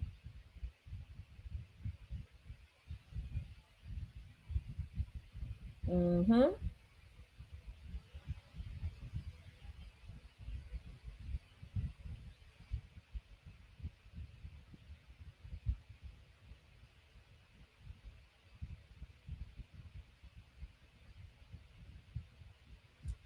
Okay, number 17. Ayun, sabi ni Ma'am Laika Flores, 17A, na-encounter ko na ang question na to, nakalimutan ko lang ang answer. Okay, so 17, karamihan sa inyo, ang sagot nyo ay letter A. Again, we are talking about response sets. Yung response sets, pag sinabi mong response sets, these are the usual ways that you respond. Ito yung usual ways na nagre-respond ka. For example, sa Pilipino, no? Sa Pilipino, usong-uso to, ang ganda naman ng damit mo. Oy, ang ganda naman ng damit mo. I like your dress. Ganyan. So dito, pag sinabihan kang I like your dress, you usually, or sila, pag sinabihan silang I like your dress, oh, that dress is so cute. Gaganon, kunwari ako sa kanila, they'd say thank you. Ganyan, ganyan. Pero tayong Pinoy, ano yung response natin? No? Ano ba yung nagiging response natin whenever someone would say, oh, I like your dress. Yung response ng Pinoy, ay, mura lang to. Galing lang to sa ukay. Hindi naman nagtanong yung tao kung mura ba yan o mahal. Sinabi lang na tao na maganda yung dress mo. Okay? So, the usual dapat na sasabihin mo, I thank you, thank you. I like it too. I love it. It's so flattering. Ganyan, ganyan. Tayo, no, ang ganda naman ng damit mo. Ay, mura lang to. Nabili ko lang to sa online reseller, for example. Or naukay ko lang to. No? So, that's your response set. So, when you say response set, these are the usual ways that you would respond to a certain situation, to a certain question. For example, ito yung response sets mo. Kumbaga, hindi ka na nag-iisip. Automatic. Ito na yung response mo. Okay? So, how do response sets obstruct creative thinking? Paano niya nasa-stop? Paano siya nagiging hindrance for creativity? Paano siya nakakahinder, nakakastop ng pagiging creative ng isang tao? And the best choice here is letter A. Ayan, Ma'am Tiffany Nestal, change to A. When we respond to a problem in the same way, we cannot be creative. Okay? So tama yung letter A. When we respond to a problem in the same way, we cannot be creative. And so as teachers, we should also consider the students' creativity. So we should also give them choices, gaya kanina ng mga items natin, no, may choices sila kung paano magiging atake nila, kung ano yung magiging project na ito-turn in nila, isasubmit nila, no? So even as parents, kung may young kids ka, you should teach them how to become creative. So ako, yung bahay namin, yung walls namin ay puno na ng sticker, okay? Pero okay lang, okay? Because that is one way through which my child can develop creativity, no? So kahapon, she was doing some painting, nagpipaint siya kung ano-ano. Meron siyang, binilhan ko siya ng yung canvas, tapos nagpipaint siya, and sinasabihan siya ng nanay niya na, you should use that. Tapos ayaw niyang tinuturuan. So sabi ng anak ko, just let me be creative. Sabi niya sa nanay niya, just let me be creative. Okay, so you know that she already knows that she can be creative. She has the freedom to do whatever she wants to do, no? So sometimes yung may mga stickers nakadikit, pero okay lang. I would tell her, oh, I really love your ideas. I really love your creation. You're so creative, ganyan. So, wag mong papagalitan, especially pag yung response ng anak mo ay hindi yung response na ine-expect mo. Tayo kasi mga Asian parents, no, napaka-stricto. Ito dapat yung ginagawa mo. Ito, yung ibang bata ganito, no, kino-compare mo pa sa ibang bata. And so, just give them a chance to be creative. Just give them the chance to, think outside of the box. Okay? So, think outside of the box. Kahit sa estudyante natin, give them a chance to become creative hanggat maaari, no? Basta nahihit mo pa rin yung standards, yung objectives, okay lang. Give them a chance to be creative. Okay? So, by doing response sets, sometimes we cannot be creative because yung pag-respond mo sa isang problema, pare-parehas lamang, you cannot be very creative. Okay? So, kunwari, nag-break na naman kayo ng boyfriend mo, nung unang boyfriend mo, nung first love mo kanina, no? Anong break kayo, para ma-solve mo yung problema na yon, naglasing ka, naghanap ka ng ibang boylet, okay, nag-rebound. Ngayon, yung second boyfriend mo, ganun ulit. So, ganun ulit yung ginawa mo, naglasing ka ulit, nag-rebound ka ulit, no? So, you are using a response set. Okay, so dapat you should be also be open to being creative. Okay, use another method for you to respond to a certain situation. So letter A, when we respond to a problem in the same way, we cannot be creative. Now, we move on with number 18. Which classroom technology tool can students use to give opinions and answer questions? Is it letter A, tablet, letter B, clicker, letter C, document camera, or letter D, interactive whiteboard?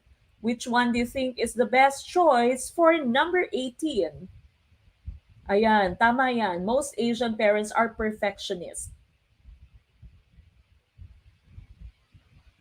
Uh-huh.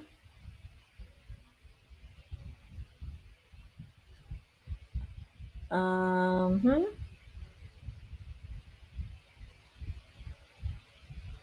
Ayun, sana ikaw din maganda. 'Pag sinabihan ka, "Ang ganda mo naman," hindi ka nagsasabi ng thank you. Sana ikaw din maganda. 'Yun ba 'yung sinasabi mo? Oo, naku, hindi. Naku, hindi naman mas maganda ka, or sometimes, mana lang sa'yo, 'no, mana sa'yo. Gano'n 'yung sagot mo. Ayun, sabi ni Ma'am Tin, dito 'pag sinabihan ka ng ang ganda mo, sasagutin mo ng mana sa'yo.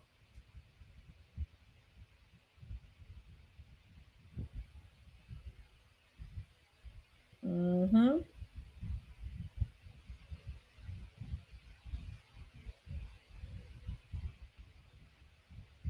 Okay, what do you think is the best choice for number 18? 18, my B, my D. Aha. Basahing maigi ang inyong question. Basahing maigi. Again, basahin pong maigi ang inyong question.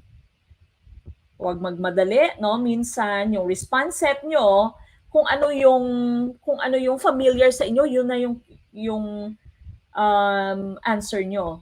Basahing maigi.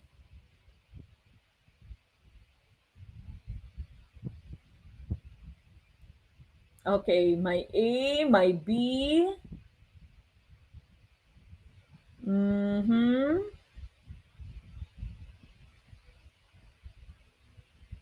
Okay, again, basahin po maigi yung ating question. Ayan, change to B technology. Okay, maraming salamat, Sir Napoleon Dos Vlogs, for the super chat. Maraming salamat, Sir Nap, and we are glad that you are finally okay, nakasurvive na sa COVID-19, no? Okay, God bless you. Maraming salamat, Sir Napoleon Dos Vlogs. Oh, ayan, ayan. Nag-change na. Nag-change na ng answer. Basahing maigi. Huwag pong padalos-dalos. Ang let ay hindi pag-ibig. Huwag kayong magpadalos-dalos. Take your time. Basahing maigi. Okay, number 18. Which classroom technology tool? It's a classroom technology tool and napaka-importante, pinaka-importanting part ng ating question dito, can students use? The students are using this to give opinions and answer questions. Okay, which technology tool can your students use so that they can give their answer, so that they can give their opinion? Mhm. Ayan. Eh, mag-change pa ba? Di pa rin, sabi ni Sir Charito. All of the above na lang para sure. Okay, so again, this is a technology tool. We are looking for a technology tool that students can use to give opinions and answer questions. And the correct choice here is letter B. That's your clicker. Okay, mamaya ipapakita ko sa inyo yung clicker. Yung tablet, you all know what a tablet is, no? Yung anak mo may tablet. So para siyang iPad. Po pwedeng iPad, yung tablet mo na Android, po pwede. Document camera, it's a small camera na po pwede siyang mag-project ng image, no? So kunwari we are having an online discussion, meron akong document dito, meron camera nakatutok sa kanya, and that would be reflected, that would be nakalagay siya sa reflection tool din ng inyong whiteboard. Interactive whiteboard, of course, you know what your interactive whiteboard is, your smartboard. Okay, so po pwede din namang monitor siya pero interactive. Para siyang malaking device mo na, para siyang malaking screen na interactive. No? So po pwede mong skip, po pwede mong i-click papunta sa next slide. That's your interactive whiteboard. But of course here, yung hint mo kasi is that your students are using this to give their opinions and answer questions. Letter B, clicker, ang ating tamang sagot or ating sagot. This right here is the clicker. Okay, so say we are doing quizzes or we are doing Kahoots inside our classroom, okay? And you see the questions. You use your clicker to give out your opinion. You use your clicker to give your answer. That's the clicker right there. Okay, so letter B, clicker po ang ating sagot. Awit pero move on. Ligwak pa rin. Uh-huh. Mm-hmm. Okay, so yan po yung clicker. Ayan. Ayan, na-explain na ito before, sabi. Okay? So, yan, na-explain na nga ito before. So, that would be your clicker. So, clicker siya. Wala sa Pinas. Kaya nga, no? So, kaya nga tayo naglalagay ng mga ganitong items kasi wala sa Pinas, hindi na di-discuss, pero lalabas sa LEP. Okay? So, dapat alam natin. Alam natin. Okay? Wala atang ganyan sa Pinas. Number 19, what does having clear norms and expectations for small activities during the day lead to? Is it letter A, faster learning? Letter B, better grades on standardized tests? Letter C, more engaging lessons? Or letter D, fewer interruptions during class time? Okay, which one do you think is the correct choice for number 19? Parang remote ng aircon. Tama, Sir Migs. Wala ngang ganyan sa Pinas. Okay? Now, what do you think is the correct choice for number 19? Ma'am Beverly Rose Bedro. Former student yata natin si Ma'am Beverly. Hello po and good evening, Ma'am Beverly. Mm-hmm.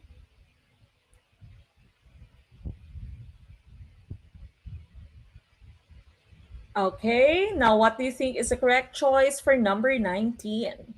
Number 19, second to the last na po tayo. Second to the last item for tonight, number 19. Number 19, I see a lot of letter C's. Sir Daryl Janviray, A, B, C, and D. Yung sagot niya.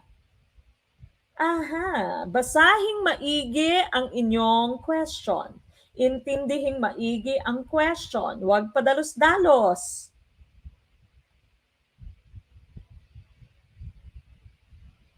Huwag pong padalos-dalos, basahin maigi ang inyong question bago sagutin.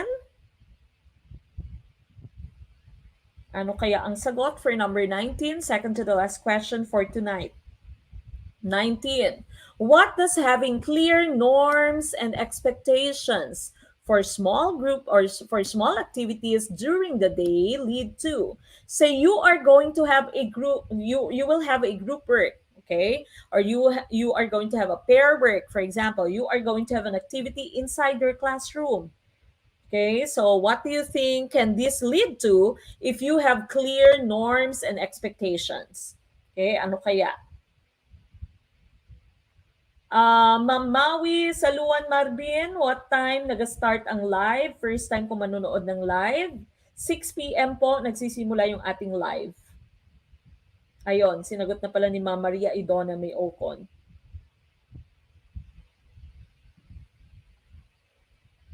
Ayun, sabi ni Ma'am Eunice, lumabas na din po ang question na ito before.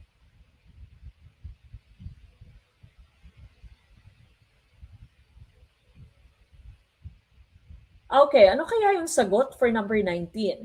Okay? Now, balikan natin to. Maaaring hindi nyo naintindihan yung question, no? May mga part ng question na hindi nyo naintindihan, kaya hindi tama ang ating sagot. Okay? So sabi dito, what does having clear norms and expectations for small activities during the day lead to? Yung pinaka-importanting parte ng inyong question dito ay is having clear norms and expectations. Pag sinabi mo kasing clear norms and expectations, alam na alam ng estudyante kung ano yung gagawin. Clear yung instructions mo, clear yung expectations mo. Kunwari, sinabi mo, okay, we will have your group work today. Okay, we will have your group work right now. Now, I am going to group you into 5 groups. I would want you to form your circle. Do not move yet. Gaganon ka. Do not move yet. Wait for the entire steps, no? Wait for all the instructions. I want you to form a circle later once I am done giving you your instructions. Now, as you form your group, I'd like you to take a look at all these things that we have on this paper and discuss with your group mates. Okay, discuss with your group mates. I'm going to give you 20 minutes to complete this. Now, after that, I will be asking one of your teammates to present in front of the classroom. Okay, so again, I will be giving you 20 minutes. You cannot move around the classroom. You stay in one spot. No, you stay in one part of the classroom. You stay with your group. You should be using just your normal voices. Do not talk so loud. Do not shout. Don't move around the classroom. Okay, 20 minutes is the time limit that we have for this group activity. Okay, so if your norms are clear, your expectations are clear, what does this lead to? Yan po yung ibig sabihin ng clear norms and expectations dito. What would that lead to? Okay, meron kayo nag-change? May nag-change ng answer? So if you as a teacher is always giving clear instructions, okay, clear norms and clear expectations, what would be the correct choice? Okay, the correct choice again would be letter D. That would be fewer interruptions during class time. So tama yan si Ma'am Eunice. Oh, ayan. Pikon na si Ma'am. Clear instructions lead to less interruptions. Iwas, paulit-ulit. Tapos hindi rin nakakapagod. Okay? So, iwas ng paulit-ulit. No? So, dapat lahat ng instructions mo ay kompleto para hindi pa ulit-ulit, hindi tanong ng tanong ang inyong estudyante. Okay? So, as you are planning for that activity, dapat manote mo lahat ng kailangan mong sabihin sa kanila. Usually, nakakalimutan natin yung time limit, no? Kung ilang minuto lamang yung inaalat for that activity. So, dapat lahat ng expectations mo, lahat ng instructions ay klaro. Okay? And before you let them go and form their groups, you try to clarify. So how many minutes again are we going to complete this activity? Are you allowed to move? Okay, what are you going to do if you have questions? Who are you going to ask? And so on and so forth. Okay, so if your norms and expectations, your rules, your steps, your procedures are clear, there would be fewer interruptions during class time. Okay, so that would be the best choice. That's the answer for number 19. Ayan, tama yan, no? Yung teacher, get 1/4. Okay, tapos sasabihin ng student, 1/4 ma'am. Ano ma'am, 1/4? Kuha po ba ng 1/4, ma'am? Okay? So that's why kahit dito, pag nagle-lecture ako, for example, no, pag may klase ako, at kailangan nilang magkopya ng notes, they would sometimes nagpe-present ka ng slides, sasabihin nila, do we need to copy this? Okay, so what I do is I write on at the bottom of the screen or at the bottom of the slide, nilalagyan ko ng copy this in your notebook. Okay, so para hindi ka na paulit-ulit, yes, copy this. Pag minsan, usually sa students natin, pag binibigyan natin ng activity, sasabihin ay, is this going to be graded? Will this be graded? Okay, why do I have to give this to you if it's not going to be graded? Okay, you have to tell them everything's going to be graded. Okay, so this is going to be graded, of course. There's no question about it. Do not ask anymore. Okay, next time don't ask. Of course, it is going to be graded. Okay, so letter D po ang tamang choice dito. Usually, I will be using this. I'm not sure for those of you who are already teaching in private schools now, if you have used champs. Ito yung sinasabi mong champs, no? Conversation, may help, may activity, movement, participation, and success. And so, whenever I give out an activity, I use champs. And so, dapat iklaro ito sa kanila kung ano ba yung conversation level nila.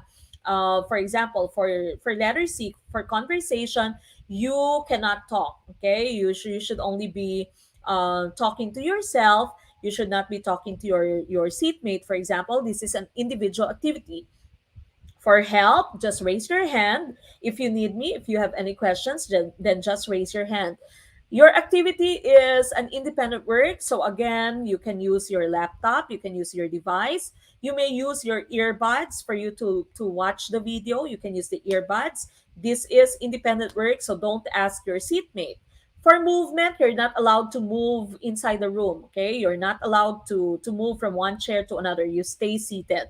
And participation, we are going to, of course, be discussing the answers to these questions later. And so, this is your champs. Ang S ay success lang naman. Okay, so this is one method that you can use for classroom management in setting expectations or norms whenever you give out activities. Okay, so ginagamit ko ito sa aking classroom whenever I give activities.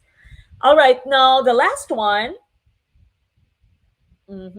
Mr. Running Bear has a classroom reward system in which students earn one replica dollar each time they complete their homework on time. Students can then use these dollars to purchase items such as stickers or posters from a classroom store. Which technique is used in this example? Is it letter A, token economy, letter B, extinction, letter C, satiation, or letter D, timeout?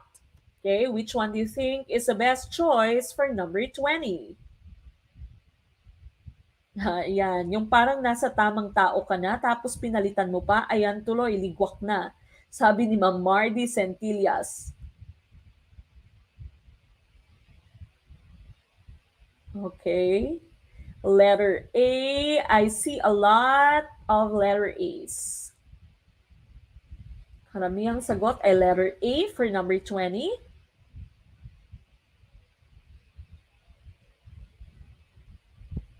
Mm-hmm.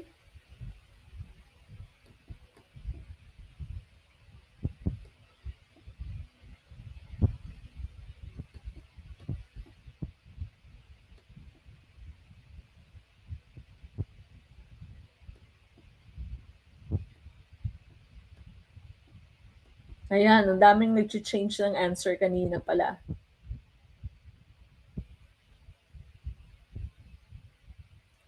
Okay, number 20. Ang daming nag-letter A.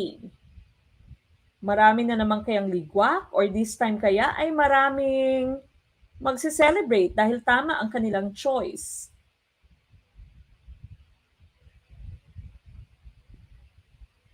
Okay, going back to the question that we have here, this is the last question for tonight.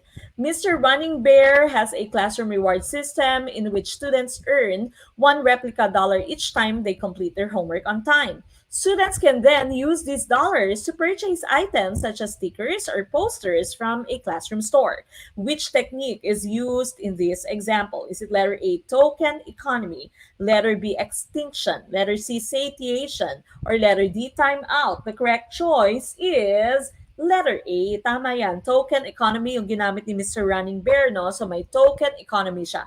Binigyan niya ng tokens, replica dollar, yung kanyang estudyante, and then the students can buy from the classroom store. Kaya yung extinction, you all know what extinction is. This is by Pavlov. Extinction is when you let go of a certain response. Nung nawala na yung response, no, hindi mo na ginagamit yung response in a certain type of stimulus, that would be extinction. Kung dati laway na laway ka sa kanya, ngayon na turn off ka, hindi ka na naglalaway, that would be extinction. Okay, so yeah, yan po yung ating extinction. Letter D, time out. You know what time out is, no? Pag medyo rowdy yung isang bata, medyo makulit yung isang bata, you tell the person, you are on timeout, face the wall. Okay? Or sometimes sa atin nung una, kung naabutan nyo pa yung pinapaluhod ka sa asin, pinapaluhod ka sa munggo, okay, nakadipa pa yung mga kamay mo, nakadipa ka sa init ng araw, no? That would be considered timeout. Okay? So take a timeout, face the wall. Those are timeout systems that teachers can use. Satiation, ito naman yung pauulit-ulitin mo. Ano siya? Opposite siya ng extinction na pauulit-ulitin mo yung response. Say one student, yung usual nating example, one student is always spitting. Okay, palagi siyang nagsispit. And you tell him to spit. Okay, next, spit. Again, spit, again. Okay, so satiation, pauulit-ulitin mo sa kanya yung response until siya na mismo ang gumive up. Okay, so hindi ko alam kung applicable siya sa love life, no? Pag nahuli mo yung jowa mo na may kakirengking na iba, sabihin mo, oh, ito pa, dagdagan mo pa, ito pa, meron pang isang babae dito, dagdag, that's satiation. Until mapagod na rin siya na mismo yung gumive up. Hindi ko lang alam kung pwede siya sa love life, pwede siya sa boyfriend mong mahilig. Okay, so 20 is letter A, token economy, and that of course would complete our discussion tonight. We will be back on Saturday. So again, Saturday, that would be August 14th. We will have your grand tournament. Magkakaroon po tayo ng grand tournament on the 14th. We will try to finalize the list of our qualifiers now para sa ating grand tournament, and we will be putting the rules, the regulations, the instructions on Gurong Pinoy teams. Okay? So magkita-kita po tayo muli on Saturday. And of course, for now, before we say goodbye, let us all have our closing prayer.